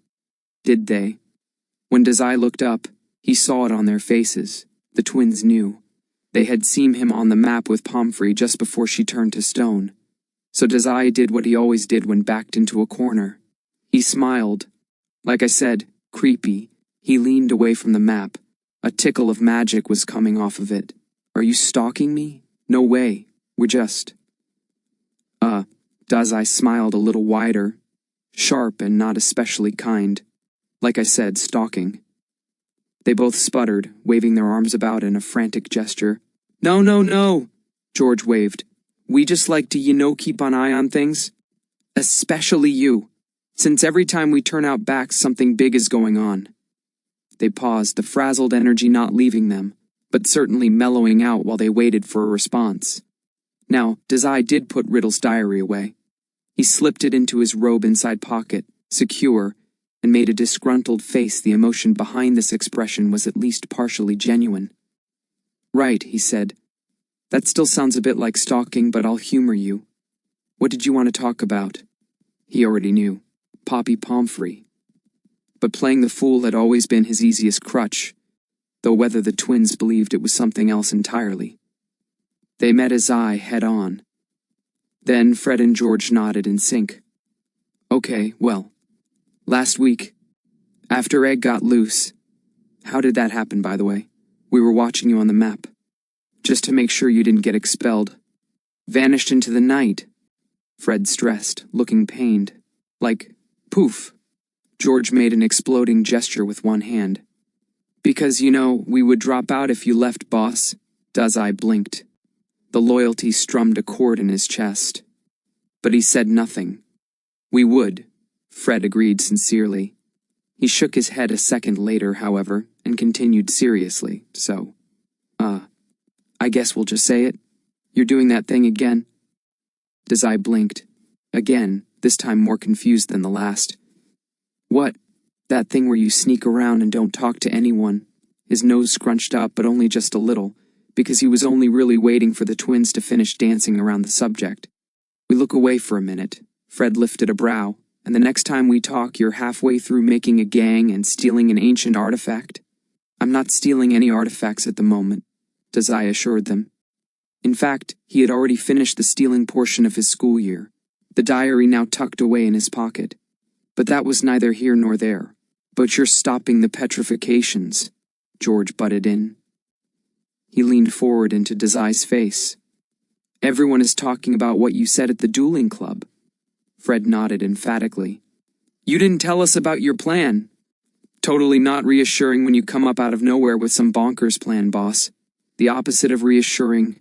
Concerning, they said as one. Dazai squirmed. He really hated it when his friends pulled his heartfelt nonsense with him. He crossed his arms. You two are as fussy as ever, he grumbled. Then he squared his shoulders and cut to the chase. I'm sure you're thinking about that map of yours. The day Pomfrey was petrified, I was there. Fred and George stilled, but they fixed themselves not a second later. You didn't say anything about it, George said softly. He pulled back, but was still watching Dazai with those worried eyes of his. We gave you a few days to come to the gang about what happened, but then you didn't, Fred finished.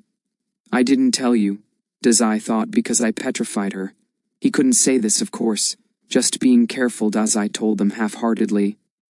What, did you really want to know I was with Pomfrey when she… Here, he made the same exploding gazutra George had made a minute earlier. Ugh, Fred groaned. He's doing it again, George. George grumbled and half-collapsed his entire weight into his brother, walking off into danger and then not telling anyone, brushing it off like it's nothing, when that's something anyone else would be completely traumatized over. They were looking at him like they weren't sure whether to coddle him before he broke apart or slap some sense into him. Both would be completely unbearable. Dazai huffed, feeling something red and warm dance over his cheeks. I tell you too plenty. Like you tell us about your secret meetings with Blaze and Draco? Dazai stiffened. Oh, come on, Snakey, we aren't jealous or anything, Fred said, and George continued, but we really do keep an eye on you. And you've been dodgy ever since the year started, even more so after winter break, Fred confirmed. Which is super concerning since it's you and... Dazai groaned, long and loud. It surprised the twins well enough that both their mouths snapped shut audibly. Dazai reached up to pinch the bridge of his nose, then recognized the gesture as one of Snape's mannerisms, and fussed with the bow at his neck instead. He pulled the ribbon taut. When I say you're the pranks and chaos people, I don't mean making chaos for me, he scolded them, uncomfortable. And you two are overreacting as always. Hey, now, I like to think this brand of chaos is nice. Dazai rolled his eyes, and the bad one twinged beneath its bandage. Then, he decided to take control of this conversation before they could up their fussing to an 11. Because Blaze always did that, and Blaze was terrible about it every single time. The last thing he needed was the twins jumping on that bandwagon as well. I saw the basilisk petrify Madame Pomfrey, he told them, watching as they both recoiled at the admission. He continued, when she was looking at my eye. Since she's not a bad person, and Lockhart is, I decided to kill the basilisk. Any more questions? Fred and George shared a look. Yes, actually, so many questions. Great, Dazai clapped, shutting them down before they could even get started. He turned to face the hallway he'd just come down. According to the Marauder's map, Percy should still be loitering around out there. I have a class to get to now, so if that's all...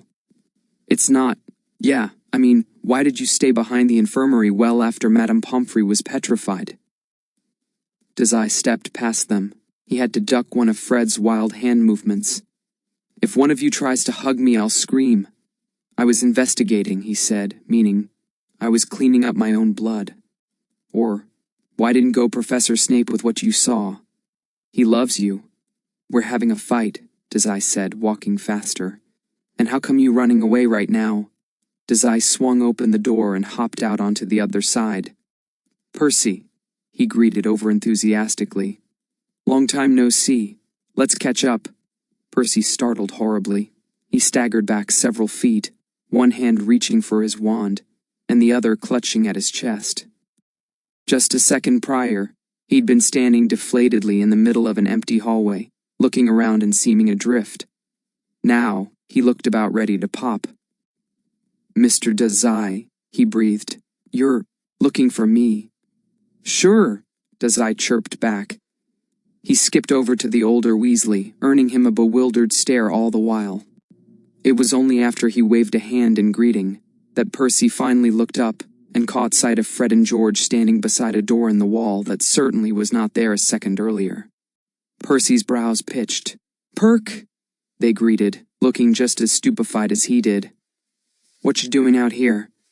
Percy's surprise very quickly morphed into an expression more befitting a prefect. I could ask you the same. You two better not be causing trouble. He glanced again to where Dazai was standing beside him. Percy asked alarmingly, You aren't harassing Mr. Dazai, are you? Course not. Never the leal snaky. They're peer pressuring me, Dazai piped up, earning two gaping stares from the twins and a hardened look from Percy. George shook himself. Then, a little nervously, he told Percy's scowl, we're pressuring him into emotional vulnerability? Yeah, considering it's Dazai, that's basically free therapy for him. Percy's severe stare didn't unharden, but he did look a little more confused than before. Eventually, he turned to Dazai for his side of the story. Dazai ignored the unspoken prompt. Instead, he told the prefect, Walk me to McGonagall's office, Mr. Prefect, sir. Pardon me? I have a class, he said slowly, as though speaking to a small child. Percy's brows furrowed, looking not like he was insulted, but instead like he was struggling to make sense of what he was looking at. I don't know how to get there, he added. The secret passageway would get him there quicker than Percy could. But if his theory of Percy was right, Percy eyed him. We can walk you, the twins offered. You two, Dazai said, giving them each a significant look. He paused, as if to consider his next words. Are busy talking to Blaze. They blinked. Percy, beside him, looked vaguely bewildered. We are? I mean, the kid is great, but we are? Dazai shrugged. You want caught up, talk to him, he said, and when both their eyes lit up with realization, he offered the smallest of grins. Hop to it, pranks and chaos. They stared. But after a short second, their expression lightened more enthusiastically than the sun. They bounced on the soles of their feet. Aye aye, Cap'n. Great, now only point that chaos where I tell you to. Dazai reprimanded just as Fred and George ducked back into the secret passage. The door magically fused back into the wall only a second later, leaving only plain-looking brick behind. Dazai cursed. Those two never behaved properly. Fred was looking between him and the wall dazedly. I was under the impression you all got along, he said after a moment. We do, Dazai said with a nod. All my awful friends are worrywarts, though. I'm trying to train it out of them. Percy blinked at him confusedly. Then he shook himself, and a moment later he had puffed up his chest like the upstanding prefect he was. Come along then, Mr. Dazai. Professor McGonagall's office is this way. He took a step in some random direction. Dazai didn't know. When Dazai followed in place beside him, Percy turned forward and started them down a long corridor. As they walked, Percy frequently glanced his way, as if checking that Dazai was truly following, or trying to dissect what he was thinking about. Definitely, this guy was up to something. If his strangely hovering presence at the dueling club hadn't been indication enough, then this surely was. Dazai cleared his throat after the 10th not-so-subvert glance. The noise startled Percy so badly that he actually looked Dazai full-on for once. Then realizing what he'd done, Percy's head snapped back to the far wall. Hey, Dazai said, eyeing Percy's expression closely. Are you stalking me too? Percy gasped. A second later, his steps stuttered to a sudden halt. He turned to Dazai slowly and stared at him with wide, aghast eyes. He coughed out, What? Percy blinked. Wait, two? Dazai snorted at his expression. Percy seemed to bodily shake himself, and though he didn't make any effort to start moving down the hall again, he did let out a long breath. If you feel you are being stalked by you, Percy's mouth clamped shut, then I'm not stalking you, Mr. Dazai. You've been following me, he cut to it, for a while now. The dueling club, absolutely, but before that as well. Dazai could easily remember a few times he'd thought for sure he was being followed, only to find no one around. A flash of ginger hair in the corner of his vision, or Ron making some offhand comment, Percy. He was asking me about you yesterday. The weirdly accommodating way Percy had been treating him ever since Dazai had spirited Ginny away and stolen her diary. Ginny. She and Percy were quite close, weren't they? And at the time, hadn't he even said it? Maybe he also noticed Ginny has been acting strange lately? The puzzle pieces collided together with staggering force, but Dazai held his ground. You know, Dazai said casually. He started walking again, picking the same direction they'd just been going and hoping it was correct. Percy boggled him for a few seconds before hurrying to take up Dazai's side once more. He felt a small thrill of satisfaction upon having, evidently, chosen the correct direction. If you want to thank me, you only have to say it. The stalking is a bit much. Percy choked. He blinked repeatedly at Dazai like he thought the younger boy might have spontaneously gone entirely insane. I'm not stalking you, Mr. Dazai. Dazai's nose curled. Just call me Dazai. Only the staff call me that. Dazai, then, Percy amended a little awkwardly. He nodded, satisfied. It took another moment of silent walking before Percy next spoke. Along the way, they passed only a few groups of students, most of whom promptly went dead still as if to pretend they were. Statues. Dazai rolled his eyes every single time. He was only a little surprised to see Percy glaring every time someone recoiled from them. Mr. No. Dazai, Percy eventually said, voice low like he was worried they might be overheard. Dazai adjusted his own demeanor to automatically match. I do want to thank you. Let's hear it then, Dazai puffed up. Percy only sighed. He looked stressed, Dazai thought. Strange, considering that if anyone here should be at their breaking point, it would be Dazai himself. Last semester I knew something was wrong with Ginny. Only I didn't know what, and she wouldn't say anything about it. He looked away, shame flashing across his expression. I thought, maybe she's just having a hard time adjusting to Hogwarts. It wasn't until that Quidditch game I started to think, maybe Ginny is involved with the petrifications. Dazai filled in the blanks. He'd realized the same thing only a bit earlier than Percy had. He hummed. That was when I really knew. I overheard you and Mr. Zabini talking that day, Percy admitted. He winced apologetically when Dazai's eyes widened at the confirmation of his bubbling theory. Percy! Percy was the witness, talking about how you thought Ginny was involved. At first I was so angry you'd come to such a conclusion that I was going to tell Professor McGonagall you were guilty right away, but then a petrification happened, and you weren't responsible. So I let you go. Dazai narrowed his eye. You didn't tell the staff that I suspected Ginny, Mr. Witness. Again, Percy winced. No, it's the only time I've ever hidden something from the staff. A moment of silence lapsed between them. Then Percy continued. You came to the Gryffindor dorms a little after that. Despite what everyone says, my brothers trust you, so I let Ginny go with you. He looked up from where his eyes had fallen to glare into the stone floor. He met Dazai's eye. I don't know what you did. But within a week, Ginny was smiling again. She invited Miss Lovegood over to the dorms, slept in on weekends, read by the fireplace.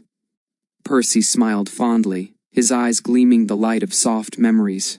Whatever you did, thank you. Dazai shuffled his feet awkwardly. They made a shuff-shuff noise on the stone with every step, and his cheeks heated up despite himself. He looked away. I didn't do it for her, he grumbled. Were all Weasleys this awful? Dazai needed a break from all of these emotional redheads. Didn't they know the whole charade would just make him sick? A heartfelt gratitude. Yuck, I'm going to make a run for it, Dazai thought. But where was McGonagall's office again? I know, Percy said. And that's fine. He eyed Dazai. Doing good things for selfish reasons doesn't make you a bad person. Dazai thought about what Blaise had told him all those months ago. I think you should choose to be selfish. He sniffed, eyes still trailing a thin crack in the wall. It wasn't nearly thick enough for the basilisk to peek through, but with a good enough force, it could be. Yes, well, I'm very selfish, Dazai said firmly, crossing his arms over his chest. Percy's brows rose, but he shook the expression away a moment later. He sighed. I'm grateful to what you've done for my family, even if I don't completely understand why you did it. So I'll tell you this, you need to be more careful, Dazai. Dazai looked away from the wall from Shoot Him a Look. You said that the other day, because I'm hoping you'll heed it. Now he was watching Dazai with a look like he was imparting something significant. Dazai didn't know what to make of it. I'm plenty careful, he said, puffing out his cheeks. Percy gave him a dubious look. Whatever it is you've been up to with the basilisk, he said, dropping his voice somehow lower an octave. Dazai strained to make him out. The staff are all over it. Professor McGonagall asked me to keep an eye on you, and I know the other prefects were asked to do the same. Dazai cursed under his breath. Laying low won't get me anywhere, he told Percy, though the reasoning was mostly for himself. I'm just going to put an end to the problem, stopping the petrifications. So I hear, Percy said, sounding strained. Clearly he was recalling Dazai and Lockhart's argument a few days prior. Dazai couldn't blame him. His ears were still ringing just to think about it. He sighed. Can you not leave this issue to our professors? Nope. Percy made a noise Dazai had never heard him make before. A sort of grumbling like a bear, exhausted from heaving its own weight around all day. He planted a hand on his face and rubbed at his eyes, Merlin's beard. You hang around Fred and George too much. You think? Dazai asked, going for cheeky, but sounding very genuine instead.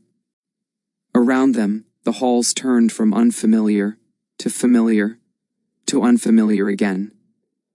Dazai was glad to have a guide. Percy nodded into his hand. When he eventually dropped his arm, he looked no better off. Okay. Look, Dazai, I don't think you realize how precarious your situation is right now. Dazai shrugged, and Percy made that bear-like grumbling sound again. It wasn't very prefect-y, Dazai thought. But I can see there's no talking you out of anything. Just be careful. And if you need anything, Dazai mimed, zipping his mouth shut. Plausible deniability, he said, thinking about back home in Yokohama, where sometimes you were better off not knowing the details of someone else's assignment. Otherwise, it would blow up in both of your faces. What? No. Percy blinked. You come find me, and I'll help you navigate it safely. He eyed Dazai, looking at once like he wished they'd never had this conversation at all. Stars above, is this how you always operate? I've always got a plan, Dazai cheerfully told him. Percy didn't look to believe him, but all the same, Percy nodded. Then, without further word, he suddenly stopped to knock on a door. Dazai frowned curiously. Come in, McGonagall's voice sounded from the other side a moment later. Percy turned the handle and gestured for a gaping Dazai to go inside. This is her office? Dazai blinked. I thought it was like... He gestured vaguely in a manner that could indicate any number of meanings. Percy lifted a brow. Not here, Dazai finished lamely. He dropped his hand to his side. Percy gave him an odd look.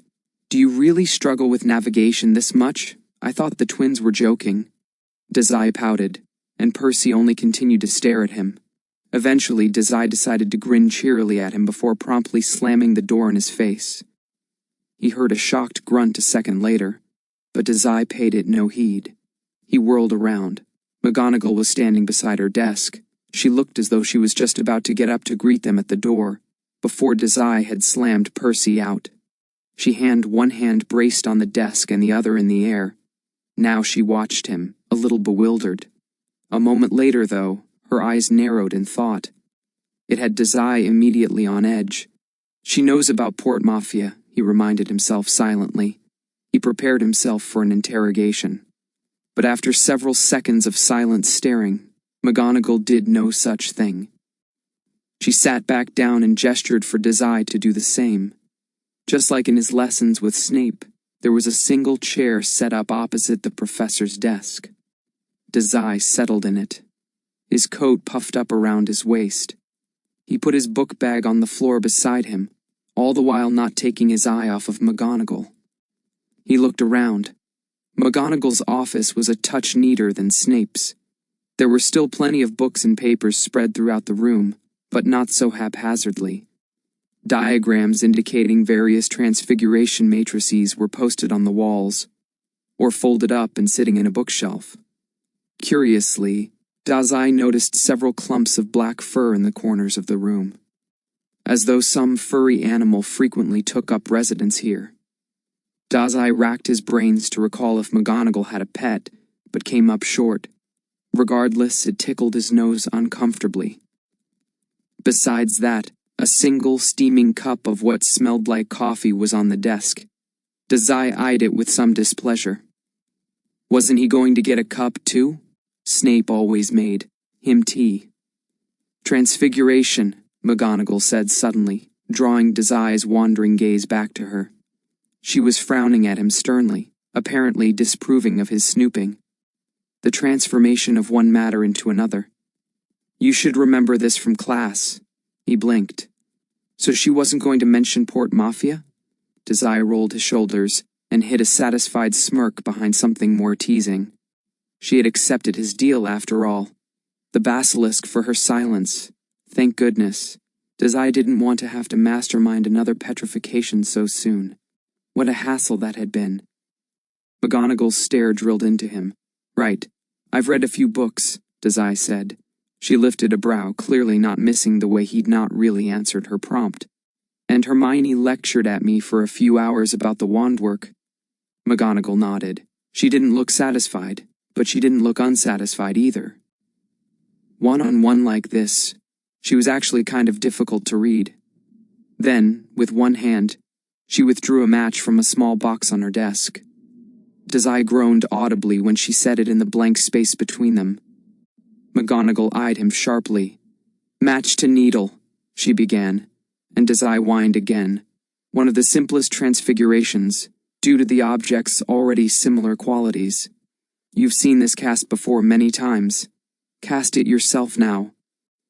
Dazai pulled out his wand obligingly but made a show of it. He slowly dragged his hand through his bag, idled with the wand for a bit, twirled it lazily between his fingers.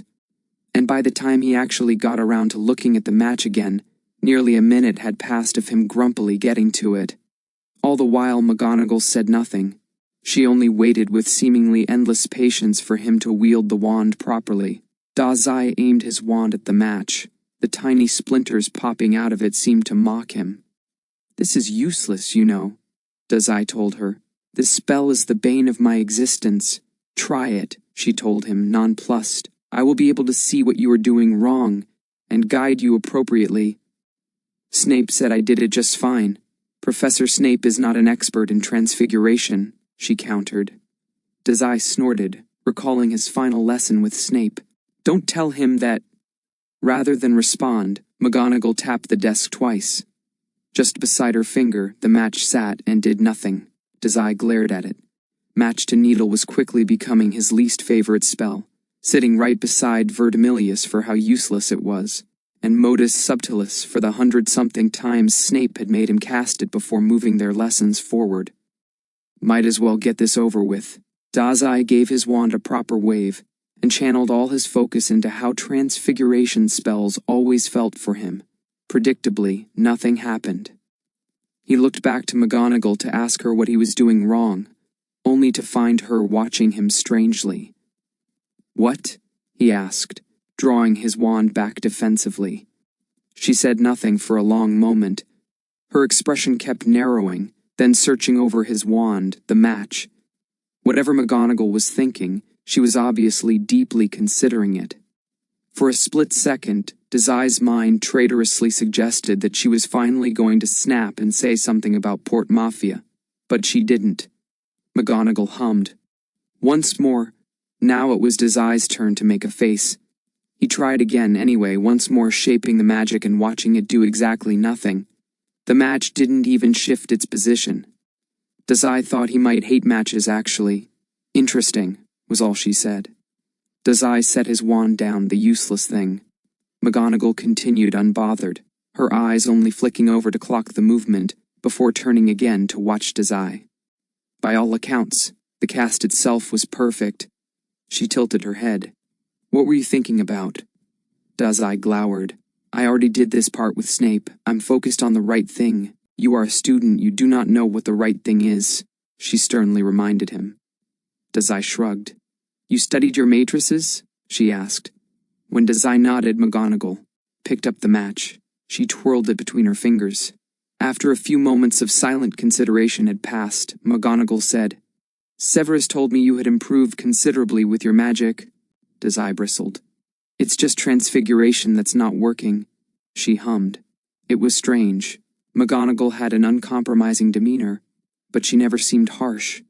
Stating an observation then considering it before moving forward, Dazai supposed Snape had a similar methodology, albeit with considerably more glaring and sniping at one another. On the reverse of that, Mori's lessons tended to involve smiles, and Father's his fists. After a pause, McGonagall very suddenly said, "In via obis." Dazai blinked. No magic rose up around McGonagall, and no shimmering blue wall formed between them. She hadn't channeled any magic into the spell. This gave Dazai some pause. He looked at McGonagall curiously. She continued, "I hear you cast that spell the other day."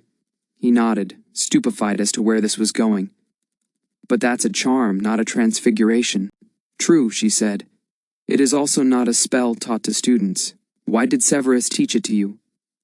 Dazai tilted his head. Was she trying to glean something from Snape's teaching style? If so, this was a poor question. "He didn't—" McGonagall frowned. "You couldn't have learned such a spell from a book alone," she poked him with a severe stare. "I learned it from you, ma'am." A beat of silence passed. McGonagall's eyes widened, then narrowed noticeably. "When would I have—" She blinked, and again that wide-eyed astonishment colored her mien. "Mrs. Norris." Dazai snapped his fingers, glad to be on the same page. It seemed useful to know a defensive spell, so I decided to copy it. Good thing, too.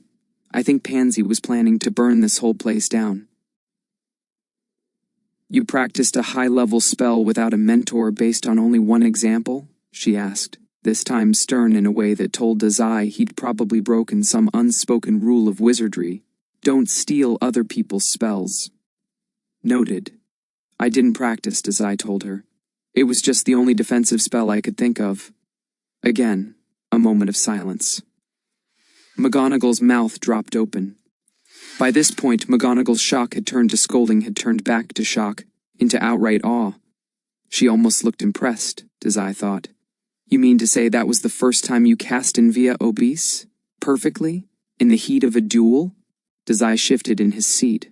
The praise might have had him preening if it weren't underlined by the ever-obvious you definitely should not be able to do that. A phenomenon that always had Dazai feeling like he needed to backpedal. So backpedal he did. Well, Professor McGonagall just makes such a good teacher, I learnt it on the spot. It is a high-level spell, she said. How?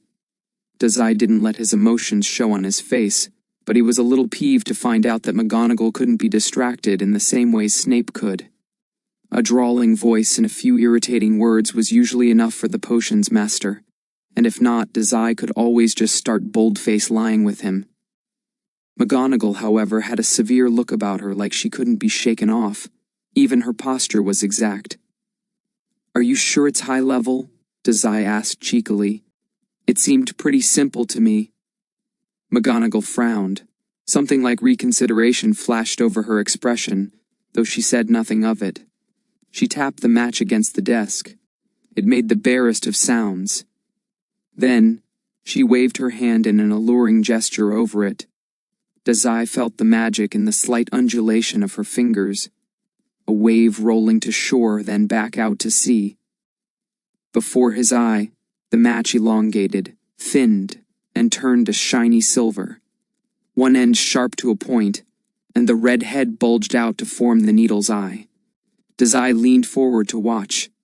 The transformation and the way the magic rolled was captivating. Sitting before him was undoubtedly a perfectly formed sewing needle. After a few moments, the match, or it was a needle now, he supposed, though the acute logistics of one thing becoming.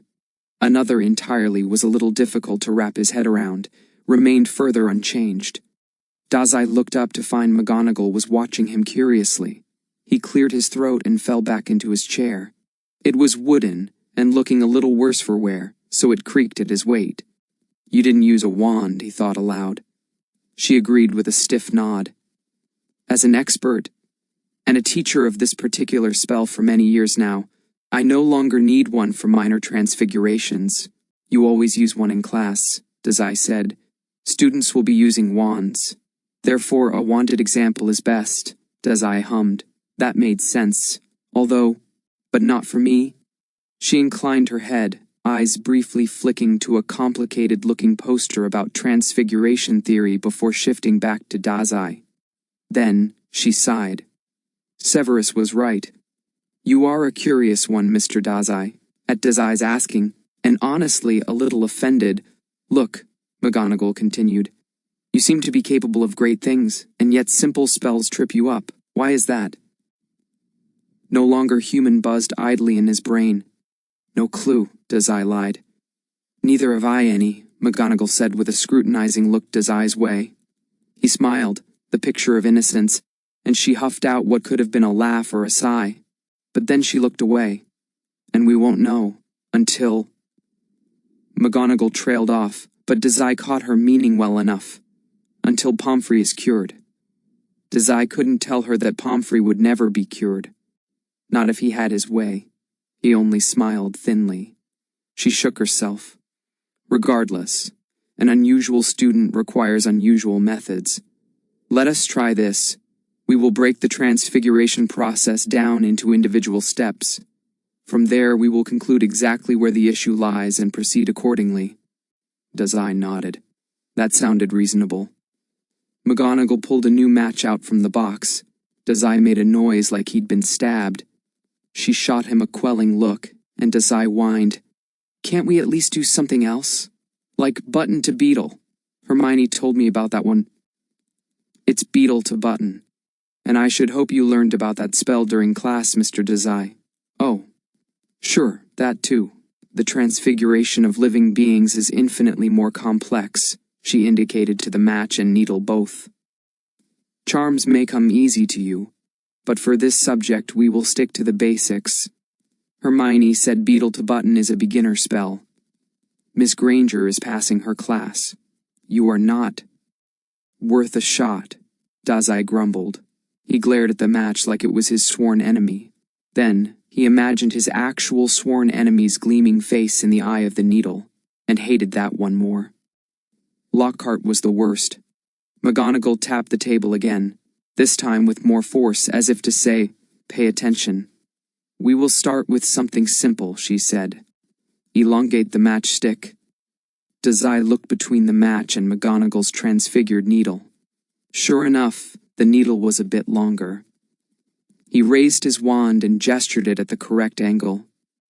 Then, he channeled his magic into that rolling, revolving field transfiguration was supposed to take, and willed it. Be longer, be longer, be longer. It didn't get longer.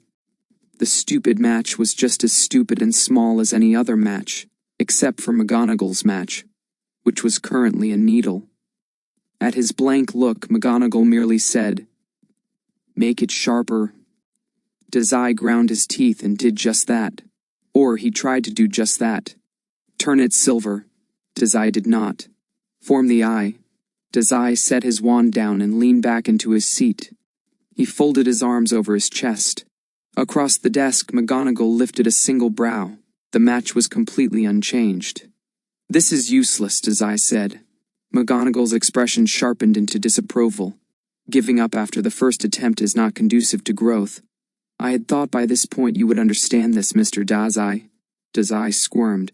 I knew I'd figure those other spells out eventually, though, he argued. Transfiguration was just different. He didn't know how, but it was. Who wants a pointy silver match anyway? Can I get an exemption for transfiguration? McGonagall only continued to eye him, clearly discontent with him. Her eyes narrowed, and she tapped her fingers along the desk in a random rhythm. Dazai watched her right back. He didn't like the way it looked like she was dissecting his every thought. It wasn't as dangerous a look as Mori's, but it was uncomfortable all the same. Dazai wasn't sure whether she made him want to try twice as hard so she'd back off, or give up twice as fast until she got sick of him. Either way, the match wasn't going to be turning into a needle anytime soon. Eventually, the tapping stopped. She dragged her finger along the table until a short, unpainted nail was pointing at the needle. Dazai frowned, unsure where she was going with this. Mr. Dazai, please return this item to its original form. Dazai blinked. He looked down at the needle, then back to McGonagall just as fast. And ruin all your hard work? She only tapped the table again. Right, he said. Guess there was no getting around it. Dazai picked up his wand again. He waved the wand, and imagined strongly in his mind how the match used to look. Short, fat, and where the eye was, now there had before been a red swell on the one end. It was supposed to be a snappable wood, rather than the slick silver it wore now. Dazai saw this image so perfectly in his mind he almost thought he could touch it. The match as it should be, the match as it was. Dazai stared down, transfixed, as the needle did just as he'd envisioned. It shrunk and dulled and popped out a little red tumor for fire-making. Even the shiny silver had dried up into a pale wood. He could see the grains in its make from here, and looking closer revealed the same tiny splinters coming off it that he remembered from before. A match. A match-toe needle to match. He'd transfigured something, and his head didn't even hurt. Wow, Dazai said. And although his words were biting and insincere, he couldn't shake the twist of genuine surprise in them. I turned your match back into a match. How useful, but still. He'd done it. Only Dazai didn't exactly know what he'd done differently. The spell felt the same as it always did, and he'd moved his wand in precisely the same manner. The only change was that it had actually worked. McGonagall lifted the needle match from the desk and rolled it around in her fingers, inspecting. There was something appraising in her expression that Dazai naturally disliked. She ran her nail along the edge of the match, and one of the splinters flew off with a nearly inaudible snap. But there was no denying that it was indeed a match once again. Thoughtfully, Dazai looked to his wand hand. "Now," she said, setting down once more a needle. Dazai nodded, feeling more confident now. He did exactly what he'd done the last time. Envisioned the needle perfectly in his mind, how it looked and might have felt under his hand. The magic turned and… Nothing. Nothing. Dazai tried again and again, to no effect. He scowled down at it. "What the hell? How come?"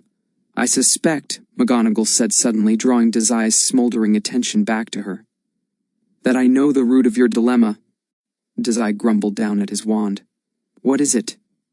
She plucked the match off the desk, forcing Dazai to cease his glaring at it. When they met eyes, he forced his expression to soften a little. Ever so slightly, not as disrespectful. "You have a mental block." "Okay." Now Dazai was lost again. His face must have betrayed this thought. "The fundamentals of your casts are perfect, and you clearly have the necessary focus. Severus tells me you're actually quite smart, so I'll assume for now you understand your matrices well enough." This was accompanied by a pointed look. "Now, it isn't particularly common, but some young wizards can struggle with magical aspects outside of those functions." Dazai frowned, waiting for her to continue. She collected both matches from the desk, and with quiet, precise hands slipped them back into the matchbox. Dazai watched all this impatiently. "Like what? What was so special about transfiguration?" "A mental block," she said again. "You aren't able to properly conceptualize the processes behind a transfiguration. This is more common with young wizards who are muggle-born and tend to be very logical thinkers. A match is not a needle, and magic cannot change this fundamental fact, is what these types of people may think. Hence why you can magic the needle back into its original form, but cannot turn the match into something it is not. For some, the illogical nature of transfiguration seems insurmountable. Would you say this describes you, Mr. Dazai?" Logic was one of Mori's favorite words to throw at him. He shrugged. McGonagall nodded as though he'd answered yes. Transfiguration is different from other magics. It is not the shaping of magic, or the balancing of potions. It is the base alteration of the world itself. One thing into another. Do you understand? "I get it," Dazai replied, a little petulantly. He could spit the textbook verbatim back to her, and he still wouldn't know what he was doing wrong. She sat up, and Dazai got the feeling that they were done for the day. Her next words confirmed this. "Your homework for this lesson," she said. Already she was drawing a stack of ungraded Year 5 essays to the blank spot in front of her. A wave of her hand summoned a self-inking quill. "Meditate on the subject of transfiguration. Try to relate the subject to something you personally experience or understand. This is the basis for lifting your block. Something he personally understands." Dazai suddenly recalled his early lessons with Snape, how realizing modus subtilis was similar to Mori's scalpels had helped him to make sense of the example-less spell. Still, if modus subtilis is a scalpel, then transfiguration is just stupid. "We will meet again in 2 weeks, McGonagall said, oblivious to Dazai's growing annoyance. He blinked. 2 weeks? Snape and he had met every week like clockwork. She didn't look up from her essays, only marking something down with red ink beside a crudely drawn matrix. "I am far too busy with my other obligations to meet every week, so use this time wisely." Dazai sat there for a moment longer, before McGonagall dismissed him. He gathered his things and exited at a leisurely pace that would have driven Snape mad. When he left, the halls were quiet and still. Transfiguration, the transformation of one thing into another. But for all Dazai thought on it, he came up short. After all, whether he was wearing Hogwarts robes or Mori's coat, he was still the same underneath. A demon. And no transfiguration could fix him of that. Thank you and subscribe for more Bungo Stray Dogs fanfictions. Let me know what was your favorite scene.